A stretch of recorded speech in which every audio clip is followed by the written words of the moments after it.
მოგესალმებით მეგობრებო, მე შალვა და ლიკა ვიწყებთ პოდკასტების ახალ სერიას, რომელიც მიზანიც არის, რომ პოლიტიკურ პროცესში დააბრუნოს მოქალაქეებისთვის მნიშვნელოვანი საკითხები. დღევანდელი დისკუსია შეეხება განათლებას, ერთ-ერთ ყველაზე საკვანძო თემას ჩვენი აზრით, მოქალაქეებისთვის და ზოგადად ქვეყნისთვის. დღეს მიმოვიხილავთ როგორც ზოგად ვითარებას, რა ხდება ქვეყანაში ზოგადი განათლების, ანუ უმაღლესი განათლების მიმართულებით, ასევე შევეხებით რეჟიმის მიერ დაანონსებულ ახალ ეგრეთ წოდებულ რეფორმას, რომელიც არაფერია თუ არა სინამდვილეში განათლების დასამარების გეგმა ამ ქვეყანაში. მოიწონეთ ჩვენი ვიდეო, გამოიწერეთ არხი და შეგვიძლია დავიწყოთ.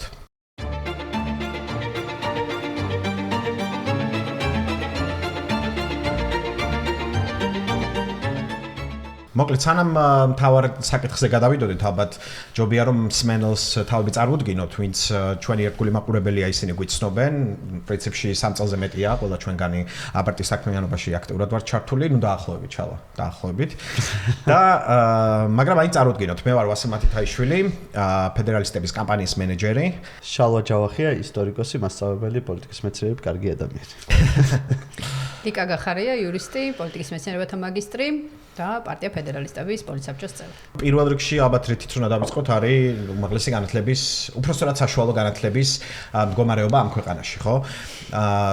პრინციპში შეგვიძლია არაერთი კრიტერიუმი ავიღოთ, რომლითაც განათლების ეფექტიანობას ზომავენ ხოლმე, მაგრამ ყველაზე რელევანტური ჩვენთვის არის პიზას, ეგრეთ წოდებული პიზას კვლევები, რომელიც ზომავს როგორც ელემენტარულ წიგნიერებას, ისე ტექნიკურ საგნებში ცოდნას 15 წლის მოსწავლეებში. ბოლო კვლევა, რომელიც ჩატარდა არის 22 წლით არის დათარიღებული და გვაჩვენებს კატასტროფულ სურათს, როგორც ელემენტარულ წიგნიერებაში, ისე ტექნიკურ საგნებში. სხვა შორის ბარემ უნდა აღინიშნოს, რომ ტექნიკურ საგნებში შედარებით უფრო უკეთეს შედეგებს აჩვენებენ ქართული მოსწავლეები, ვიდრე ელემენტარული წიგნიერების. ანუ მთავარი, რასაც სკოლა უნდა უზრუნველყოფდეს, იქ გვაქვს ყველაზე დიდი ჩავარდნა. უშუალოდ სანამ მიზეზებზე გადავიდოდეთ, რატო გვაქვს ასეთი ვითარება, პიზას კვლევაზე მინდა რომ ცოტა რამ მოუყვეთ მსმენელს, რამდენად მნიშვნელოვანია ზოგადად ეს კვლევა, რამდენად სწორად ამოწმებს განათლების ხარისხს და რამდენად უნდა დარდობდეთ ამ შედეგზე. პირველი რაც არის, რომ ეს არის ერთადერთი რაც რეალურად ამოწმებს ჩვენი განათლების ხარისხს მოსწავლეებში, იმიტომ რომ სხვა შემოწმების არავითარი კრიტერიუმი არ არსებობს, არც განათლების სამინისტროს მიერ დაწესებული, არსებობს რაღაცა, რაც შეიძლება დაარქვას, რომ ხარისხის შემოწმების ინდიკატორი ან რაღაცა, მაგრამ ძალიან რთულია, რომ აქ რამ განსაზღვრო, ეს არის რეალური ტესტი, რომელიც ამოწმებს 80 ქვეყანაში დაახლოებით მოსწავლეების მომზადების ხარისხს სხვადასხვა ქვეყანაში და იმისთვის, რომ რაღაცა 80 ქვეყანაში განსხვავებული განათლების სისტემა, მათთვის არის ისეთი ტესტი შედგენილი, რომ ყველამ შეძლოს საკუთარი უნარების წარმოჩენა, წაკითხulis გააზრების ნაწილში, მაგალითად პირველი და მეორე არის ტექნიკური საგნები, ეს არის ის ორი ძირითადი საკითხი, რასაც ეს ტესტი ამოწმებს და ამოწმებს იმას, როგორ ამზადებენ ჩვენი საშუალო სკოლები მოსწავლეებს ზოგადი წიგნიერების და უნარულ ნაწილში, ანუ რამდენად არიან მომზადებული ისინი, რომ რაღაც ტიპის დაბკოლებები, რომელსაც მათ ეს ტესტი უქმნის, ლოგიკურ დაბკოლებებს, ეს დაბკოლებები გადალახონ. და აი რას გვაჩვენებს შედეგები? შედეგები გვაჩვენებს იმას, რომ ჩვენ ვართ ბოლო 15 ქვეყანას შორის თითქმის ყველაფერში არის წაკითხulis გააზრებაში კიდევ უფრო ცუდი მდგომარეობა, ბოლო 8 ქვეყანას შორის ვართ. და ეს აჩვენებს იმას, რომ ჩვენი სასკოლო სისტემა საერთოდ არ არის მზად იმისთვის, რომ თანამედროვე განათლება მისცეს მოსწავლეებს. აღვნიშნოთ ის, რომ კერძო სკოლებში მოსწავლეები ბევრად უკეთესები არიან, ვიდრე საჯარო სკოლებში და კვლევაში წერია და აჩვენებს იმას, რომ ჩვენი საჯარო სკოლები ყოველ შემთხვევაში ძალიან დაბალი დონის განათლებას აძლევენ.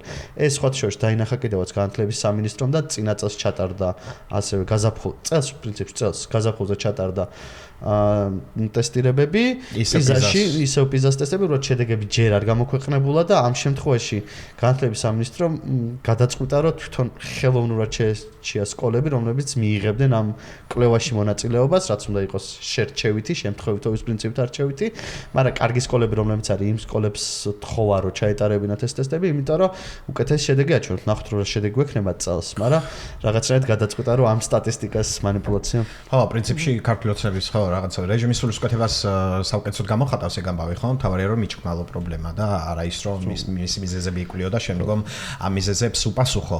აქვე უნდა აღინიშნოს, რომ პრინციპში ხო, ძალიან კატასტროფული შედეგი გვაქვს, ხო, როგორც უკვე შალვამ აღნიშნა, 91 ქვეყანას შორის ჩატარდა ელემენტარულ წიგნიერებაში, ანუ წაკითხulis გააზრებაში, ხო? და ეს ნებისმიერი შინაარსის ინფორმაციას ეხება, შეიძლება იყოს ქიმიაში, შეიძლება იყოს ფიზიკაში, მთავარი არის შენ წაკითხული ინფორმაციის გააზრება და მე კონტექსტუალიზება შეგეძლოს, რაც არის კიდეც ალბათ მთავარი, რაც სკოლამ ბავშვს უნდა მისცეს, ფაქტობრივი ცოდნის მიღმა. ამაში ვართ 77 ადგილზე, 91 ქვეყანას შორის. პირველი, როდესაც ამ სტატისტიკას შევხედე, აი შეუთავსებლობას, რასაც ვხედავ, ხო, ჩვენს კულტურასთან არის, რომ სერვისში ჩვენს კულტურაში არსებობს ერთგვარი განათლების კულტი. ანუ მშობლები, ოჯახები, რაღაცნაირად ღრმა ტრადიცია არსებობს, რომ ბავშვების შვილების წიგნიერებაში და განათლებაში დებენ უზარმაზარ რესურსს, ზალისხმევას, ნიშნებზე არის ხოლმე წიოკი, ბათიანი უნდა მიგეღო, ეს უნდა გექნა, ტესტები ხო კარგად დაწერე, მოკლედ ეს არის მე ყოველ შემთხვევაში გარშემოდი შემთხვედრია, ჩემი კლასელების შემთხვევაშიც ესეთი იყო ოჯახური გარემო, მათ შემთხვევაშიც. მე სულ მახსენდება ხოლმე ერთი სასაცილო მაგალითი ისტორია ჩემი ცხოვრებიდან, მახსოვს რომ მე 9 კლასში ვიყავი და ბრმანწლავის შეტევა დამეწყო და მაშინ ბებია ჩემი ცოცხალი იყო და ნუ ბებია ჩემი იყო განათლებაზე, აი გადაფსიხებული ადამიანი, ანუ ყველაფერი მიდიოდა სკოლამდე, ყველაფერი მიდიოდა ნიშნებამდე, ყველაფერი მიდიოდა განათლებამდე. და მახსოვს რომ წინა დღეს მოყოლილი მქონდა რომ ქიმიის მნიშვნელოვანი გაკვეთილი მაქვს თქო მეორე დღეს და აუცილებლად უნდა წავიდე რომ მე ტესტისთვის კარგად მომემზადო თქო და ეს ქონდა ჩამახსოვრებული და მე ხოლმუნცელი ამტკივდა ღამით და მთელი ღამე ერთად გავათენეთ და ვხვდები რომ მარტო ეს აწუხებს, ანუ ის კი არა წუხებს რომ ბანწავი გამისკრეს. არც ფიქრობდა რომ ესეთი პრობლემა მაქვს. აწუხებს რომ ქიმიაზე ვერ მივდივარ.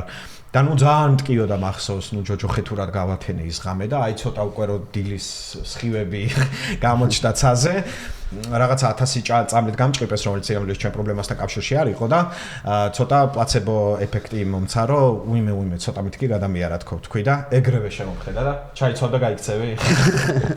ანუ ბლანწავ მისკრებოდა და ქიმიის გაკვეთილზე მიშვებდა. გიждდებოდა ამაზე, სკოლა რო გამეცდინა, ხელწერილი უნდა დამეწერა, რომ ეს მე ჯერ აღარ მოხდება და 10-იანს მივიღებ ამა და ამ და მოკლედ მე რა მაგალითებით შემოხვედრია ჩემ გარშემო ყველგან თითქმის ეს სიტუაცია იყო ოჯახებში. ამის მიუხედავად ფაქტია რომ ვიღებთ ასეთ კატასტროფულ შედეგს, რომ ქვეყანა რომელიც მართლა ღრმა ტრადიცია არსებობს განათლებაზე ზრუნვის და ამაში ინვესტირების ვართ ასეთ კატასტროფულ შედეგამდე. ცხადია რომ სისტემა არის ამის მიზეზი, ხო? ანუ განათლების სისტემაში უნდა ვიპოვოთ ამის მიზეზი და ეს მიზეზი არის მრავალგვარი. პრინციპში ნუ შეგვიძლია ვთქვათ რომ გავმართავ პოლიტიკური სისტემა, პოლიტიკური სისტემა რომელიც ანგარიშვალდებული არ არის მოქალაქის მიმართ ყველანაირი სისტემური პრობლემის გამოწვევია შემდგომ ჩვენ ქვეყანაში მათ შორის განათლების.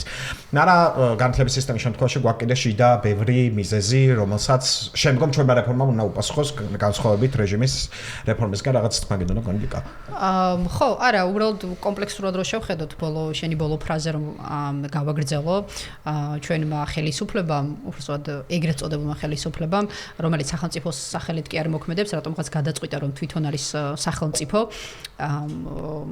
დაივიწყა თავისი უპირველესი მიზანი, რომელიც არის შემდეგი, რომ ხალხს დაეხმაროს იშვა სეირად საზოგადოებად და მოახერხოს საზოგადოების კონსოლიდაცია ნაციონალური იდეის გარშემო. რა არის ნაციონალური იდეა? ნუ იდეაში ეხლა ვსაუბრობ ერის სახელმწიფოს დაფუძნებაზე, რაზეც ზოგადად ფედერალისტები ვსაუბრობთ, ხო? მათ შორის ჩვენი ახალი რესპუბლიკის ფარგლებში დაწერილი რეფორმების კუთხითაც.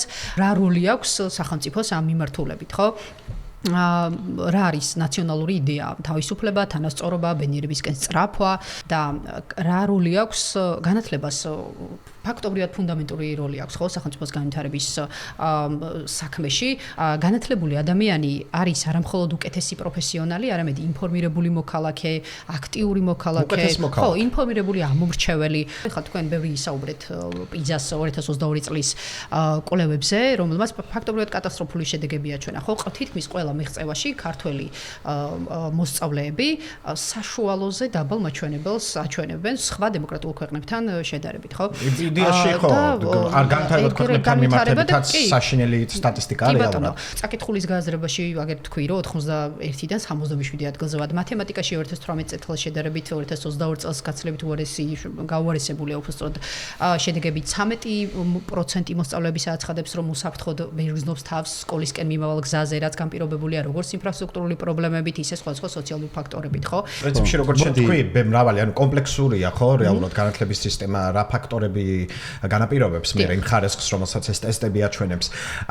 და ნამდვილად ეგრე არ ვახსნა განათლებაზე მნიშვნელოვანი არაფერი არ არსებობს, ხო, ამ ქვეყანაში, რომ ატრადიცია არის, რომ მათ შორის, რომ სახელოვანი ადამიანები, ის ადამიანები, რომლებიც ჩვენ ამ ფუძნებელობამებად მიგვაჩნია ამ ქვეყნის და რომლებმაც შექმნეს პრინციპში ქართული თანამედროვე ეროვნული ცნობიერება, იყვნენ თავგადაკლულები იმისთვის, რომ წიგნიერების დონე გაეზარდათ ამ ქვეყანაში და ამას ხვდებოდნენ თან, ხო, ერთგვარად, რომ აი ამ წიგნიერების გავრცელებით, წერა-კითხვის გავრცელებით ჩვენ რეალურად ხელს ვუწყობთ იმას, რომ ჩამოვყალიბდეთ ერად, რომ ერთმანეთში ვიპოვოთ საერთო, რომ ჩამოვყალიბდეთ ერთიან სხეულად და პრინციპში ის საფუძვლები, რომლებიც ამ მე-19 საუკუნის ბოლოს ჩაეყარა საქართველოში წერა-კითხვის გავრცელებას და გასაგებია ვიზებს ვლაპარაკობთ, ეს ფედერალურები არიან, შექმნა შემდგომ საფუძველი იმისთვის, რომ ჩვენ შეგვექმნა პირველი რესპუბლიკა, ანუ მართლა ქართული სახელმწიფოებრიობა, სადაც ეს ერიდენტობის საფუძველი იშვა და ქართულს ქონდა განცდა, რომ ჩვენ ერთი სახელმწიფოს, ერთი რაღაცა პოლიტიკური სხეულის ნაწილი. ფაქტობრივად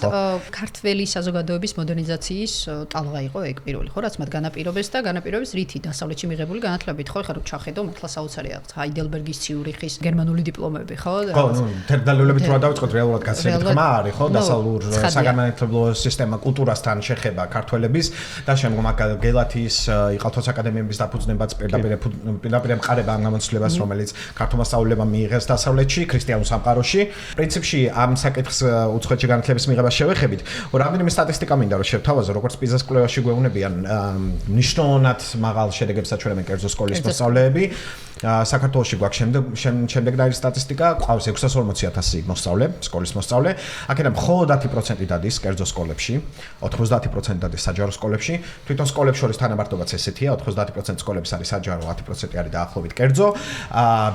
თიბის კაპიტალის კვლევა გამოქვეყნდა რამდენიმე 2 წლის წინ დაახლოებით და დაახლოებით 4-დან 6,000 ლარამდე მერყეობს ამ კვლევის მიხედვით კერძო განათლების საფასური, რაც ნიშნავს, რომ ეს 10% არის ფაქტობრივად ის არ არსებული საშუალო კლასი პირდაპირ შეგვიძლია ეს თქვა, რეალურად გაცილებით ნაკლებს აქვს. ჩვენ საზოგადოების 10%-ზე გაცილებით ნაკლებს აქვს ამის ფინანსური რესურსი, რომ კერძო სკოლაში ატაროს ბავშვი. ანუ 10% იღებს შედარებით ადეკვატურ განათლებას, შეგვიძლია პირდაპირ დავასკვნათ. 90% იღებს აბსოლუტურად უარგის განათლებას და შემდგომ ჩვენ ვიცით, ხო, ამ განათლების სისტემაში მთავარ საყრდენად მიიჩნევა რეპეტიტორები, ხო? ბავშვები დადიან რეპეტიტორებთან უცხო ენაში, სხვადასხვა საგნებში, რომლებსაც კარგად უნდათ რომ დაეუფლოთ და შემდგომ ამით იძენენ ხოლმე ისეთ ცოდნას, რომ რაღაც საამაყო შედეგებს აჩვენებენ ხოლმე, თორე სკოლა თავის მხრივ ამ განათლებას ფაქტია რომ ბავშვებს არ აძლევს.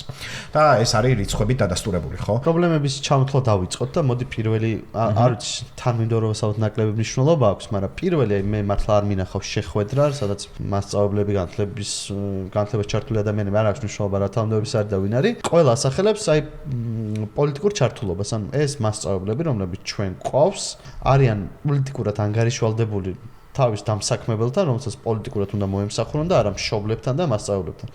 შესაბამისად, მათი ქცევაც არის ადეკვატური იმ რა დაკვეთაც არსებობს. ანუ ხელისუფლების დაკვეთა არსებობს, რომ ეს ადამიანები მოემსახურონ ქართულ ოცნებას ამ შემთხვევაში პოლიტიკურად არჩევნებზე და არ მოემსახურონ მშობლებს და მოსწავლეებს იმისთვის, რომ რაც უკეთეს ხარისხის განათლება მისცენ და აი აქ ვერეს დამატება მინდა, იცი, აი პრინციპში სანამ განცალკევებით მასწავლებელთა კორპუსს შევეხებით, სისტემურად რა პრობლემაა, ხო? რეალურად როგორ მოქმედებს განათლების სისტემა? ჩვენი გადასახადები და რა ფულსაც ვიხდით? ამ ფულს იღებს სახელმწიფო. სახელმწიფო ანაწილებს სკოლებს შორის. აბსოლუტურად შერჩევითი პრინციპით, ანუ არსებობს ვაუჩერული დაფინანსების პრინციპი, თუმცა სკოლების 60%-ზე მეტი ვაუჩერულ სისტემას არ ექვემდებარება. ეს ნიშნავს, რომ ადგილობრივი თვითონ მუნიციპალიტეტები და ცენტრალური ხელისუფლებაც რაღაცა მანუალური განაწილება ხდება ფინანსური რესურსების, ამ ფინანსური რესურსების მართვის ამხელა დისკრეცია, რადგან გააჩნია სახელმწიფოს, სკოლები პირდაპირ მათზე არიან ჩამოკიდებულები, იმიტომ რომ განათლების სამინისტრო შეუძლია უბრალოდ გაანადგუროს სკოლა, უბრალოდ გაანადგუროს დირექტორი, გაანადგუროს მასწავლებელი.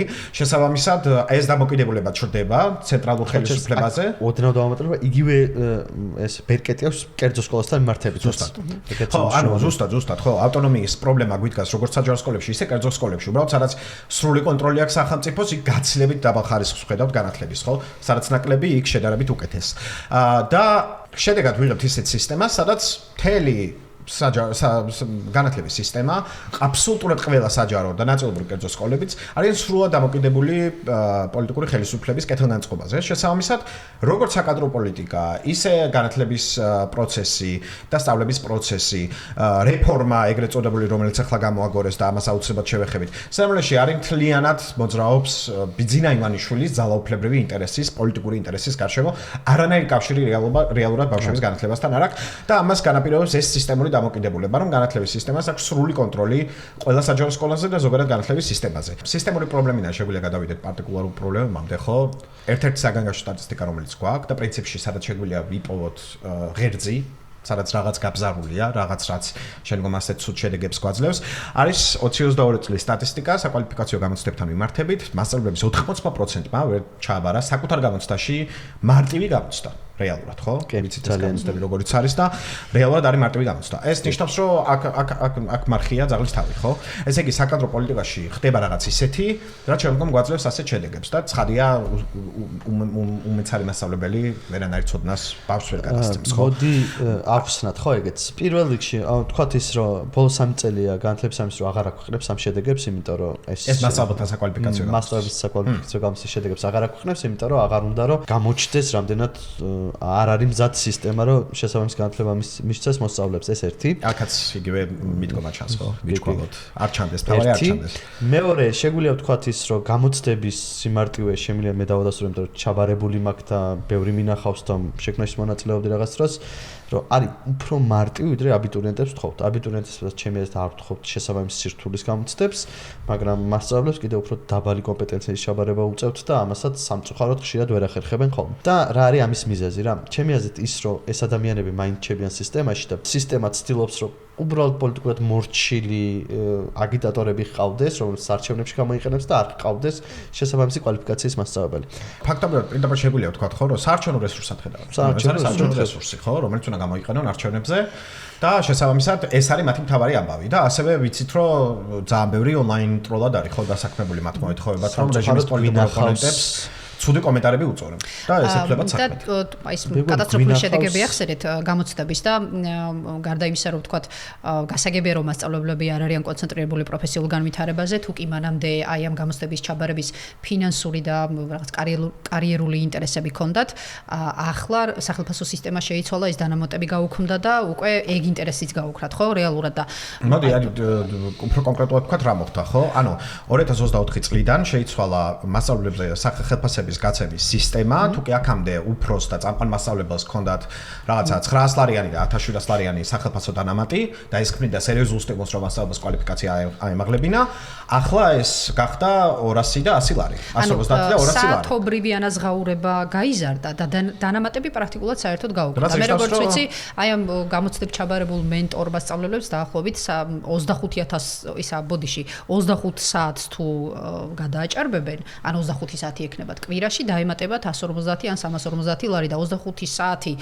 გამოდის, რომ დღეში 5 საათი უნდა ასწავლოს მასწავლებელმა და ეს ხარისხი რამდენი, ანუ ხვდებით რომ აბსოლუტურად უხარისხებით ხო, მაგას უთავი დავარებაში აბსოლუტურად სიგიჟეა. ფაქტი არის, რომ საათობრივზე გადაიყვანეს მთლიანად, ეს ნიშნავს, რომ თუნდაც არაკომპეტენტურ მასწავლებელს, რომელსაც შესაბამის სერტიფიცირება არ აქვს გავლილი, კვალიფიკაციის ამაღლებაში შრომა არ აქვს ჩადებული, უბრალოდ მეტი საათების აღებით და დირექციასთან მორიგებით, შეუძლია რომ გაცემით მაღალი ანაზღაურება მიიღოს, ვიდრე უფრო კვალიფიცირებულმა მასწავლებელმა. ხო და იმიტომ გვაქვს პედაგოგიური განვითარების ნაკლებობა, რომ ეს არ არის სახელმწიფო ინტერესი, ხო, როგორც უკვე შალვა მისაუბრა, არ ტარდება საკმარისი ტრენინგები, მენტორობა, თქვა და ამ მიმართულებით არ ფინანსდება. არა, ინტერესი არ არის სახელმწიფოს, არამედ სახელმწიფოს ინტერესი არის საპირისპირო. საპირისპირო, ცხადია, რომ საარჩევნო რესურსად გამოიყენოს მასწავლებლები, ანუ რაღაცნაირად ელექტორალური რესურსი არის. ლიკა, აი კონკრეტული მაგალითი რო გავიხსენოთ, ახალ რეფორმაში ესეთი რეფორმა წარადგინეს, რომ ვინმე თუ საკუთარ თავისუფალ დროს 3 საათის შემდეგ წაის თავისუფლდება სკოლიდან, უთმობს რეპეტიტორობას, სადაც ბავშვები მიდიან საკუთარი სურვილით, მშობლებს მიყავთ, იმიტომ რომ თვლიან, რომ ეს მაღალი კლასის სპეციალისტია,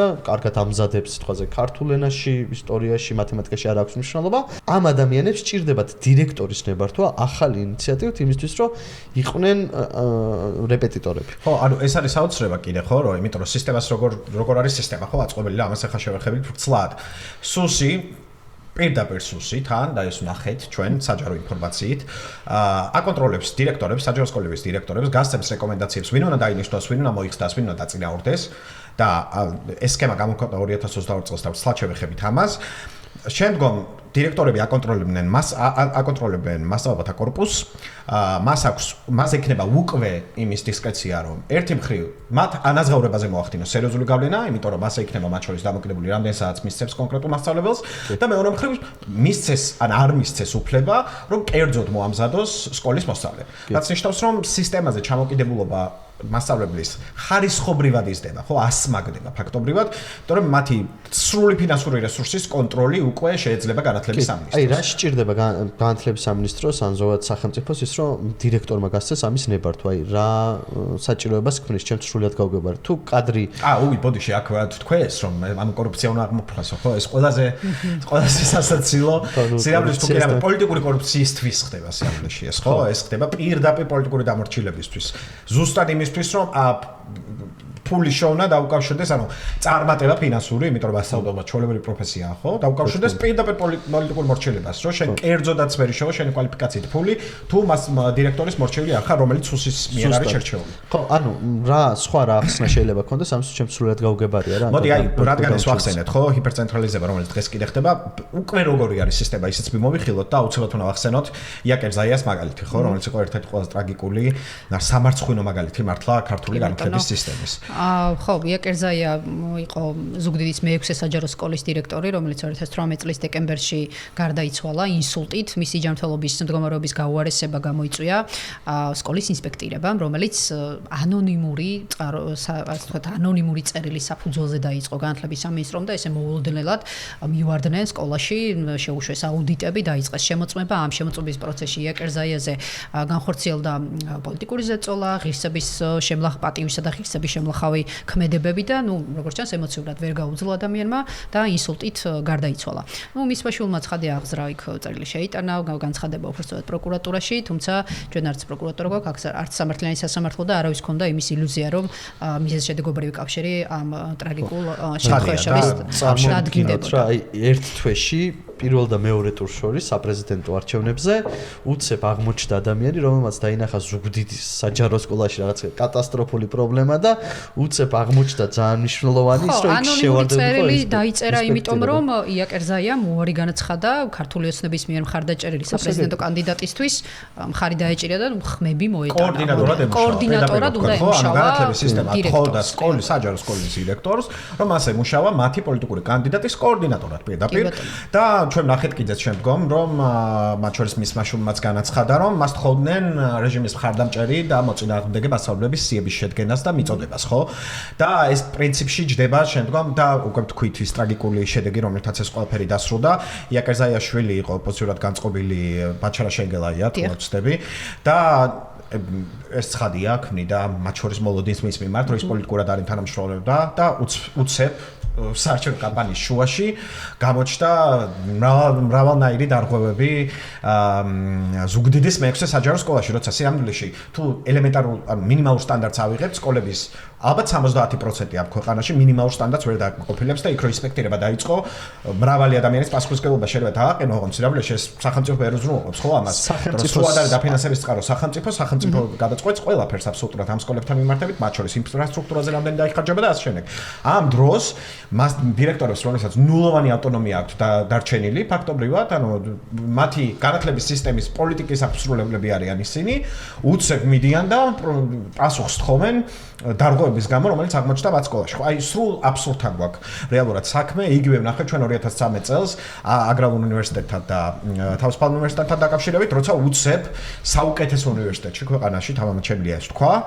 ავტორიზაციის პროცესში სახელმწიფომ აღმოაჩინა ისეთი დარღვევები, რომ არ შეიძლება რომ აქ დიპლომი გაიცემოდეს. აი, აქ სტუდენტის მოსვლა არ შეიძლება და მახს გვახსოვს, რომ შეუჩერა ეს ავტორიზაცია და სერიოზული ამბავი იყო ამისგან შექმნილი, მაგრამ შემდგომ ვერ გაკაჩა ეს პოლიტიკურად, იმიტომ რომ ძალიან ბევრი სტუდენტს და მშობელს და ოჯახს ეხებოდა ეს ამბავი და საბედნიეროდ ის მაშინ ეს პოლიტიკური მანევრი არ გამოვიდა ივანიშვილს.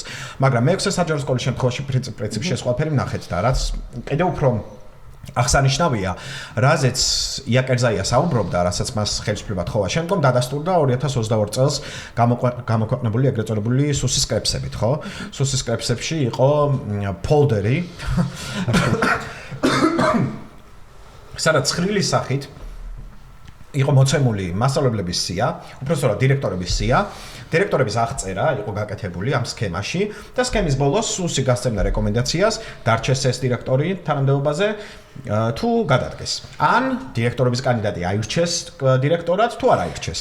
და ერთი მნიშვნელოვანი ჩანაწერი ვიპოვეთ თავის დროზე ეს როცა გამოქვეყნდა 2022 წელს, რომ ერთ-ერთ დირექტორების კანდიდატზე წერია, რომ არის გამოცდილი, პრინციპული, მომთხოვნი, კომპეტენტური, კანონმორჩილი. ეს არის მის დახასიათება და რეკომენდაციაში წერია სუსის მიერ რომ არ დაინიშნოს დირექტორად. მიზეზი, იქვე არის მოყოლებული, არის ოპოზიციური პარტია ევროპული საქართველოს ამორჩეველი. ანუ პირდაპირ ვხედავთ ხო, რომ სუსი არანაირ კომპეტენციას, არანაირ პრინციპულობას, არაფერს საერთოდ მნიშვნელობა არ აქვს. თავარი კრიტერიუმი, რითიც ირჩევა საჯარო სკოლების, როგორც სამასწავლებლო, ისე დირექტორების პერსონალი, ეს არის მთლიანად პოლიტიკური მორჩილება. რამდენად დაექვემდებარება რეჟიმის პოლიტიკურ კონტროლს. კონკრეტულ მაგალითს გავიხსენებ, ბარემ რადგან ზუსტად მაგაზე ისაუბრე, ასევე ერთ-ერთი სკოლის პრეცედენტს, სადაც დირექტორის მოვალეობის შემსრულებელი იყო კადრი, ვინაიდან მისი შვილი იყო ოპოზიციურად განწყობილი და აბსოლუტურად იგივე სცენარი, რაც იაკერზაიას შემთხვევაში შეიძლება ავიღოთ. ამიტომ ეს იყო უბრალოდ საფუძველი იმისა, რომ ვითომ გასაუბრებაზე იჭრებოდა და ავად გახდა ეს ქალბატონი, ძალიან მძიმე დიაგნოზი დაუდგინდა მას, საოპერაციოდ შეიყვანეს და როდესაც კლინიკაში იწვა, ამ პერიოდში შეიკრიბა ეს სკოლის საბჭო და აირჩიეს ახალი დირექტორი და ადამიანი, რომელიც რაღაც გამოწერეს ავადმყოფოდან და დაბრუნდა თავის სკოლაში, დახვდა ახალი დირექტორი არჩეული. ხო, აქ რაც თავარია, ხო, როგორ შეიძლება რომ პროფესიონალს დარჩეს ასეთ სისტემაში გაჩერების სტიმული, ხო? ანუ კომპეტენტური კადრი, რა მოხდა ხო, სიამოვნებაში სავარაუდოდ ამ ქალის შემთხვევაში, რომელზეც ახლა საუბრობდი, წინასწარ სქემაში იყო დაწერილი, რომ არ აირჩეს. პოლიტიკურად არ გვაწყობს არ აირჩეს, არანაირ გასაუბრებაზე გასვლის ყველაფერი დანარჩენი არის ფორმალობა. სუსმა გადაწყვიტა, რომ მისი ადგილი ამ სკოლაში დირექტორად არ იყო. და ეს ეფუძნებოდა მთლიან პოლიტიკური ლოიალობის კრიტერიუმს, ხო? და ამას გაამძაფრებს კიდე რეპეტიტორებთან დაკავშირებული ცვლილება, ხო? იმიტომ რომ უკვე დირექტორს, ანუ აი იმ სუსის მიერ შერჩეულ დირექტორს, ეს შერჩევითი სამართლით მოხდება. ცხადია, ხო? ანუ დირექტორთან შენ მოგიწევს, რომ სრულად დაიმორჩილო დირექტორი, შენ მოგიწევს, რომ სრული კეთილგანწყობა ქონდეს დირექტორის იმისთვის, რომ ერთ მხრივ საკმარისი საათები მიიღო იმისთვის, რომ ნორმალური ანაზღაურება იმუშაო და მეორე მხრივ კერძო რეპეტიტორად მიიღო დირექტორისგან ნებართვა, რომ დამატებით შემოსავალი იშო. აი, ერთად თავისუფლება არსებობდა ეგ მასწავლებლებისთვის, იმისთვის, რომ თუ დირექტორთან ამ კარგი ურთიერთობა არ აქვს, თან დირექტორი არის ყველაფრის გადამწყვეტი, ან რაც ხელისუფლებასთან არ არის, ასე ვთქვათ, ბოლომდე მორიგებული და შეიძლება სკოლაში შესაბამის საათებს ვერ იღებდეს. ერთადერთი თავისუფლება ჰქონდა ის, რომ იმიტომ რომ ის მართლა მაღალი კლასის პროფესიონალია, მასთან ბავშვები მიდიან თავისი სურვილით, ასე ვთქვათ, მშობლებს მიყავთ უბრალოდ ბავშვები თავისი სურვილით. ეგეც კი სახელმწიფომ მის ძალაუფლებს თქვენ მოგწევ განიზრახა და ეგ აჩვენებს იმას, რომ უბრალოდ პოლიტიკური გავლენის გაზრდის ცდელობა ხო, რეალურად გაგვივარესებს ხო ეს ვითარებას ნებისმიერ შემთხვევაში განათლების ხარისხთან მიმართებით. მაგრამ მინდა რომ შევეხოთ განათლების ბიუჯეტსაც, იმიტომ რომ პრინციპში თავი და თავი აქ არის ხო, მათ შორის რატომ ხდება სისტემა დამოკიდებული სახელმწიფოზე, კი არა და პოლიტიკურ ხელისუფლებაზე. ესე იგი 2025 წლის ბიუჯეტის პროექტით 3 მილიარდი ლარი არის განათლებაზე გამოყოფილი, აქამდე სკოლამდელ და სასკოლო განათლებაზე არის 1.9 მილიარდი ლარი. ეს არის 9 მილიარდით ნამატი წინა წლის ბიუჯეტთან შედარებით. ფინანსთა მინისტრის მოადგილემ ბატონმა კაკაურიძემ განუცხადა, რომ ეს ნამატი არის განპირობებული იმ ხელფასების ზრდით, რომელიც ჩვენ მიმოვიხილეთ, სადაც კომპეტენციის ნაწილს მოაკლეს დაახლოებით 80% ბონუსის და მთლიანად საათობრივზე გადაიყვანეს. ამ მატების გამო 500 მილიონით გაზარდეს წელს განათლების ბიუჯეტი, მაგრამ წელს დაახლოებით 2 კვირის წინ იმავე კაკაურიძემ განაცხადა, რომ მომავალი წლის ბიუჯეტიდან ეს 9 მილიარდი ლარი ისევ შემცირდება, ანუ ისევ დავალთ დაახლოებით 2.5 მილიარდ ლარამდე და ის ნაწილი, რომელიც გაიზარდა ხელფასებში, ამ შემთხვევაში მოაკლდება სასკოლო ინფრასტრუქტურის დაფინანსების ნაწილს. ანუ რეალურად ინფრასტრუქტურიდან ფინანსებმა გადაინაცვლა ხელფასებში, ხო? და სკოლის ინფრასტრუქტურაზე ხო არ ვთქვათ რა დღეში. აუცილებლად უნდა ვთქვათ, ხო, იმიტომ რომ სკოლის ინფრასტრუქტურა არის ერთ-ერთი ყველაზე დიდი პრობლემა, ხო? მთელ ქვეყანაში ჩვენ გვაქვს ვითარება, როდესაც სასკოლო პროცესი არ მიმდინარეობს ძალიან ბევრ სკოლაში ამ პრობლემის გამო და მინდა რომ კონკრეტულ მაგალითებსაც შეეხო. რამდენიმე კვირის წინ გახსოვთ ალბათ, რომ დადიანის ქუჩაზე მოსწავლეებმა და მშობლებმა ერთობლივად გადაკეთეს გზა იმ მოთხოვნით, რომ უბრალოდ მათი ბავშვები სკოლაში ვერ დადიან, უტარდებათ ონლაინ გაკვეთილები და შესაბამისად შრომის განათლებას ვერ იღებენ. ანუ შენობა არ აქვთ, საკლასო ოთახი არ აქვთ, არაფერი არ აქვთ. ასეთი სკოლა არის ძალიან ბევრი. თავიდან რომ მოვყვეთ, მაგალითად 2023 წელსაც ეს აღიარება იყო ჯერ კიდევ ირაკლი ღარიბაშვილის პრემიერ-მინისტრობისას, რომ 720 სკოლა არის 720 სკოლას რესტავრაცია უნდა ჩაუტარდეს, 80 სკოლა ახლიდან უნდა აშენდეს. ამ 2 წლის განმავლობაში უნდა მოხდარიყო ეს ყველაფერი და ამისთვის მილიარდიანი ბიუჯეტი გამოიყო. ახლა 2 წლის თავზე ჩვენ გვაქვს შედეგი, რომ 2 სკოლა აშენდა. დანარჩენ 78 არ გაკეთებულა 720 სკოლიდან მხოლოდ რამდენიმე შეკითხა ხაზუს ციფრი არ მახსოვს და არ მინდა რომ არასწორი ციფრი თქვა, მაგრამ უმრავლესობა ამ სკოლების არის შესაკეთებელი. ეხლა ეს რა პრობლემას ქმნის? ამ დადიანის სკოლის მაგალითზე და ასეთი ბევრი სკოლა, მაგალითად ნომერ 23 საჯარო სკოლა თბილისში და სხვა ბევრი, რომ ჩამოთვლა ბევრი შეგვიძლია, მოსწავლეები გადანაწილებული არიან სხვადასხვა შენობებში. მაგალითად თუ ბავშვი სწავლობდა პლეხანოვზე და შეიძლება იყოს სხვა უბანში საერთოდ ერთი კლასი, მეორე კლასში სხვა უბანში, იქ მოსწავლეები ერთმანეთს ისედაც ხო, ერთ სკოლას სავსეა, ანუ ამათ უტანდებათ ზოგს მეორე სმენა, ზოგს პირველი სმენა, მასწავლებლებიც ესე არიან იმ სკოლის, რომ ზოგს პირველ სმენაში აქვს 1-2 გაკვეთილი, მერე 5 საათზე კიდე 2 გაკვეთილი, შეიძლება სხვადასხვა შენობებს შორის მოუწიოს სიარული. და ეს არის კარგი შემთხვევა, იმიტომ რომ შენ ესე იგი გაქვს საკლასო ოთახი და თუნდაც 5 საათზე ან 4 საათზე გაკვეთილი გიტარდება. მაგრამ არის ძალიან ბევრი შემთხვევა, როცა უბრალოდ არ აქვს ამ ადამიანის მაგის საშუალება და ონლაინ უტარდებათ. ონლაინ სწავლება ჩვენ გვინახავს, იძულებითი ფორმა როცა ქონდა კოვიდის დროს. ხო, პანდემიის დროს რამდენად რთულია ასე დროს სწავლება, მაგრამ წარმოიდგინეთ, აი როგორი აბსურდია. მასწავლებლები დადის სადღაც ძალიან შორ მანძილზე გაკვეთილიდან გაკვეთილ შორის, მოსწავლეები დადიან სხვადასხვა დროს რაღაც სკოლაში, ერთ დაიმათ შორის დადიან მშობელი იყო ერთ-ერთი, რომელიც ამბობდა, რომ დილითო ჩემს ერთ ბავშვსა აქვსო და მე მეორესო და სულ სკოლაში უნდა ვიყო, ესე გამოდის, რომ ერთი რომ მივიყვან და მე მეორე მოვიყვან. და ასეთი არის 21000-ზე მეტი მოსწავლე, რომელსაც არ აქვს კონკრეტული სკოლა და შენობა, სადაც შეიძლება მივიდეს და არის აი რაღაცა ან ონლაინ, ან სხვა კლასში, სხვა სკოლაში, სადღაც, ანუ როგორ შემთხვევები ვიცი, რომ რაღაც კლასში არის და მასწავლებლებს ავიწყდებათ, რომ ეს ერთი კლასი იმ სკოლას მიაკუთვნეს და ან ვერ მიდიან და ესენი იქ თულად არიან მშობლებიც ვერ აი რაღაცა ესეთი აბსურდი სრულიად. და ასეთი ყავს 21000 ახლა ოფიციალურად და 150 სკოლა არის, რომელსაც შენობა არ აქვს. აი ამ პრობლემის გამარჯვებაში. და ეს ვამბობ ოფიციალურად და ისე არის სკოლები, რომლებიც არის ავარიული, იქ უბრალოდ ვერ ისწავლი, ვერ დადიან ბავშვები და აქაც იგივე მდგომარეობა. მოკლედ, გამოდის ისე, რომ უბრალოდ სკოლები არ გვაქვს. და საკმარისი რაოდენობით და აი დადიანის ქუჩის პროტესტზე გამოსულ ბავშვებში თუ ნახეთ ხო, რომ აი გულწრფელად შეშფოთებულები არიან, იმიტომ რომ მოუწევთ მათაც რაღაც დროს გამოცდების ჩაბარება, ანუ გამოცდებს ცალკე შევეხებით კიდე, მაგრამ მოუწევთ ხო, რაღაცას მაინც მოთხოვს სისტემა იმისთვის, რომ მათ განათლება დაადასტურონ და ცოდნას არ იღებენ 3 წელია, ხო? კოვიდის დროს ჩვენ ნახეთ, სასწავლო კადრები ვრცელდებოდა ძალიან ბევრი, ხო? და მასწავლებლები არ არიან კომპიუტერულ ტექნიკასთან ადაპტირებული, ახლა მით უმეტეს ონლაინ განყოფილის ჩატარება ისედაც ძალიან რთულია, საკლასო ოთახში კონტროლის დამყარება ძალიან რთულია, ხო? ონლაინ და ლეპტოპით მაგის გაკეთება მით უმეტეს, ხო? და შესაბამისად 1 წელი ფაქტობრივად მთელ ქვეყანაში ყველა ბავშვმა გამოტოვა სასკოლო წელი შეგვიძლია ვთქვათ იმ თაობამ, რომელსაც ახლა უკვე დამთავრებული აქვს სკოლა, მაგრამ მას შემდგომ ხედავთ იგივე ვითარებას, ზოგი საკლასო ოთახი არ აქვს, ზოგი სკოლა არ აქვს საერთოდ, ზოგი ისე ონლაინ უტარდება და საბოლოოდ ნახეთ ქუჩაში გამოსული ბავშვები, რომლებიც ხანაირად არიციან უკვე რანაირად მიიღონ განათლებაზე წვდომა, რომელიც მათი უფლებაა თან. ესე იგი გამოდის, რომ განათლების ბიუჯეტს გამოაკლდა 9 მილიარდი თითქმის იმ ნაწილში, რომელიც კრიტიკულად მნიშვნელოვანია, ანუ ინფრასტრუქტურის ნაწილზე მაქვს საუბარი, სკოლები არსებობს, სადაც არის გადახურვა, აწვით ბავშვებს, გათბობა არ არის და ამ ამასობაში ეგ კარგი შემთხვევაა.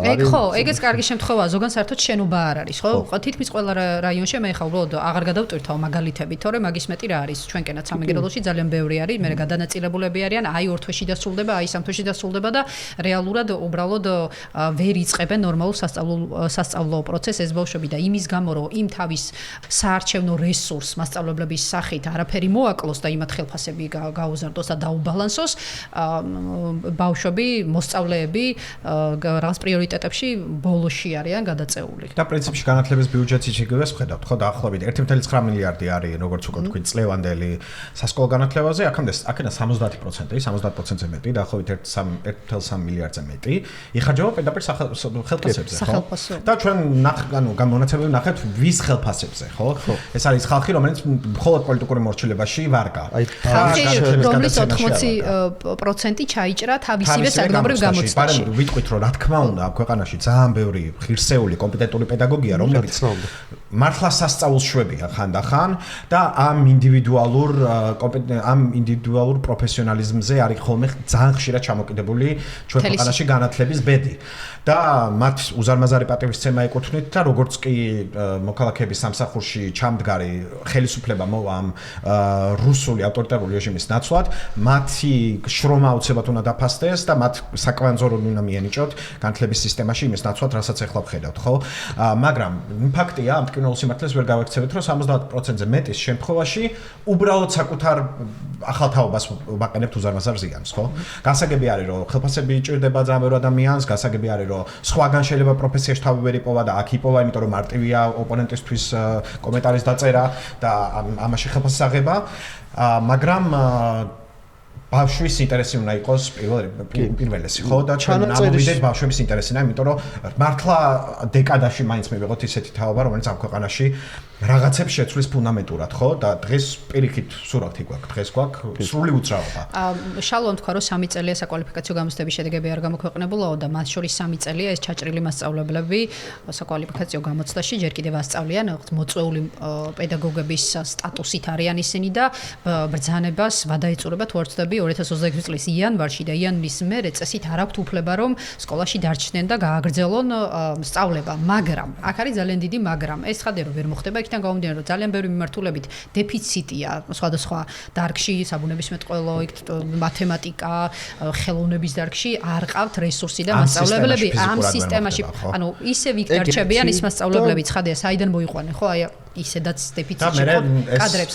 მასწავლებლები რომლებიც იჭრებიან, მათ პარტიულ შეყრებებებზე დადიან, ხო? ხო, ეგეთი ადამიანის ჩავალი რაც არის, იმას მარტივია, როცა არაკვალიფიციურია და შენ ნაცნობობით მეგობრობით, ასე ვთქვათ, მაინც ყავს მოწვეული, იმ ადამიანის დამრჩილებ უფრო მარტივია და აი კონკრეტული მაგალითად ჩვენ ბევრს საუბრობთ ხა იმაზე, როგორ მოქმედებს სისტემა და რა შეიყენებს ამ ადამიანებს, ის ბაღის ცნობილი ჩანაწერები რო გავცადოთ, საერთოდ ბაღის მასწავლებელი. მესენჯერით, ხო? ხო, ეგ შეგვიძლია ვაჩვენოთ ჩვენ მსმენელს და არ მაინტერესებს უარის შემთხვევაში, აი უარის შემთხვევაში ჩათვალეთ, რომ არც ერთი დღე არასდროს, აი ძალიან ცუდი რაღაცა რო შეგემთხვეთ, ბაღიდან არ გაგითავისუფლებთ და არც ერთ დღეს არ გაგიტარებთ.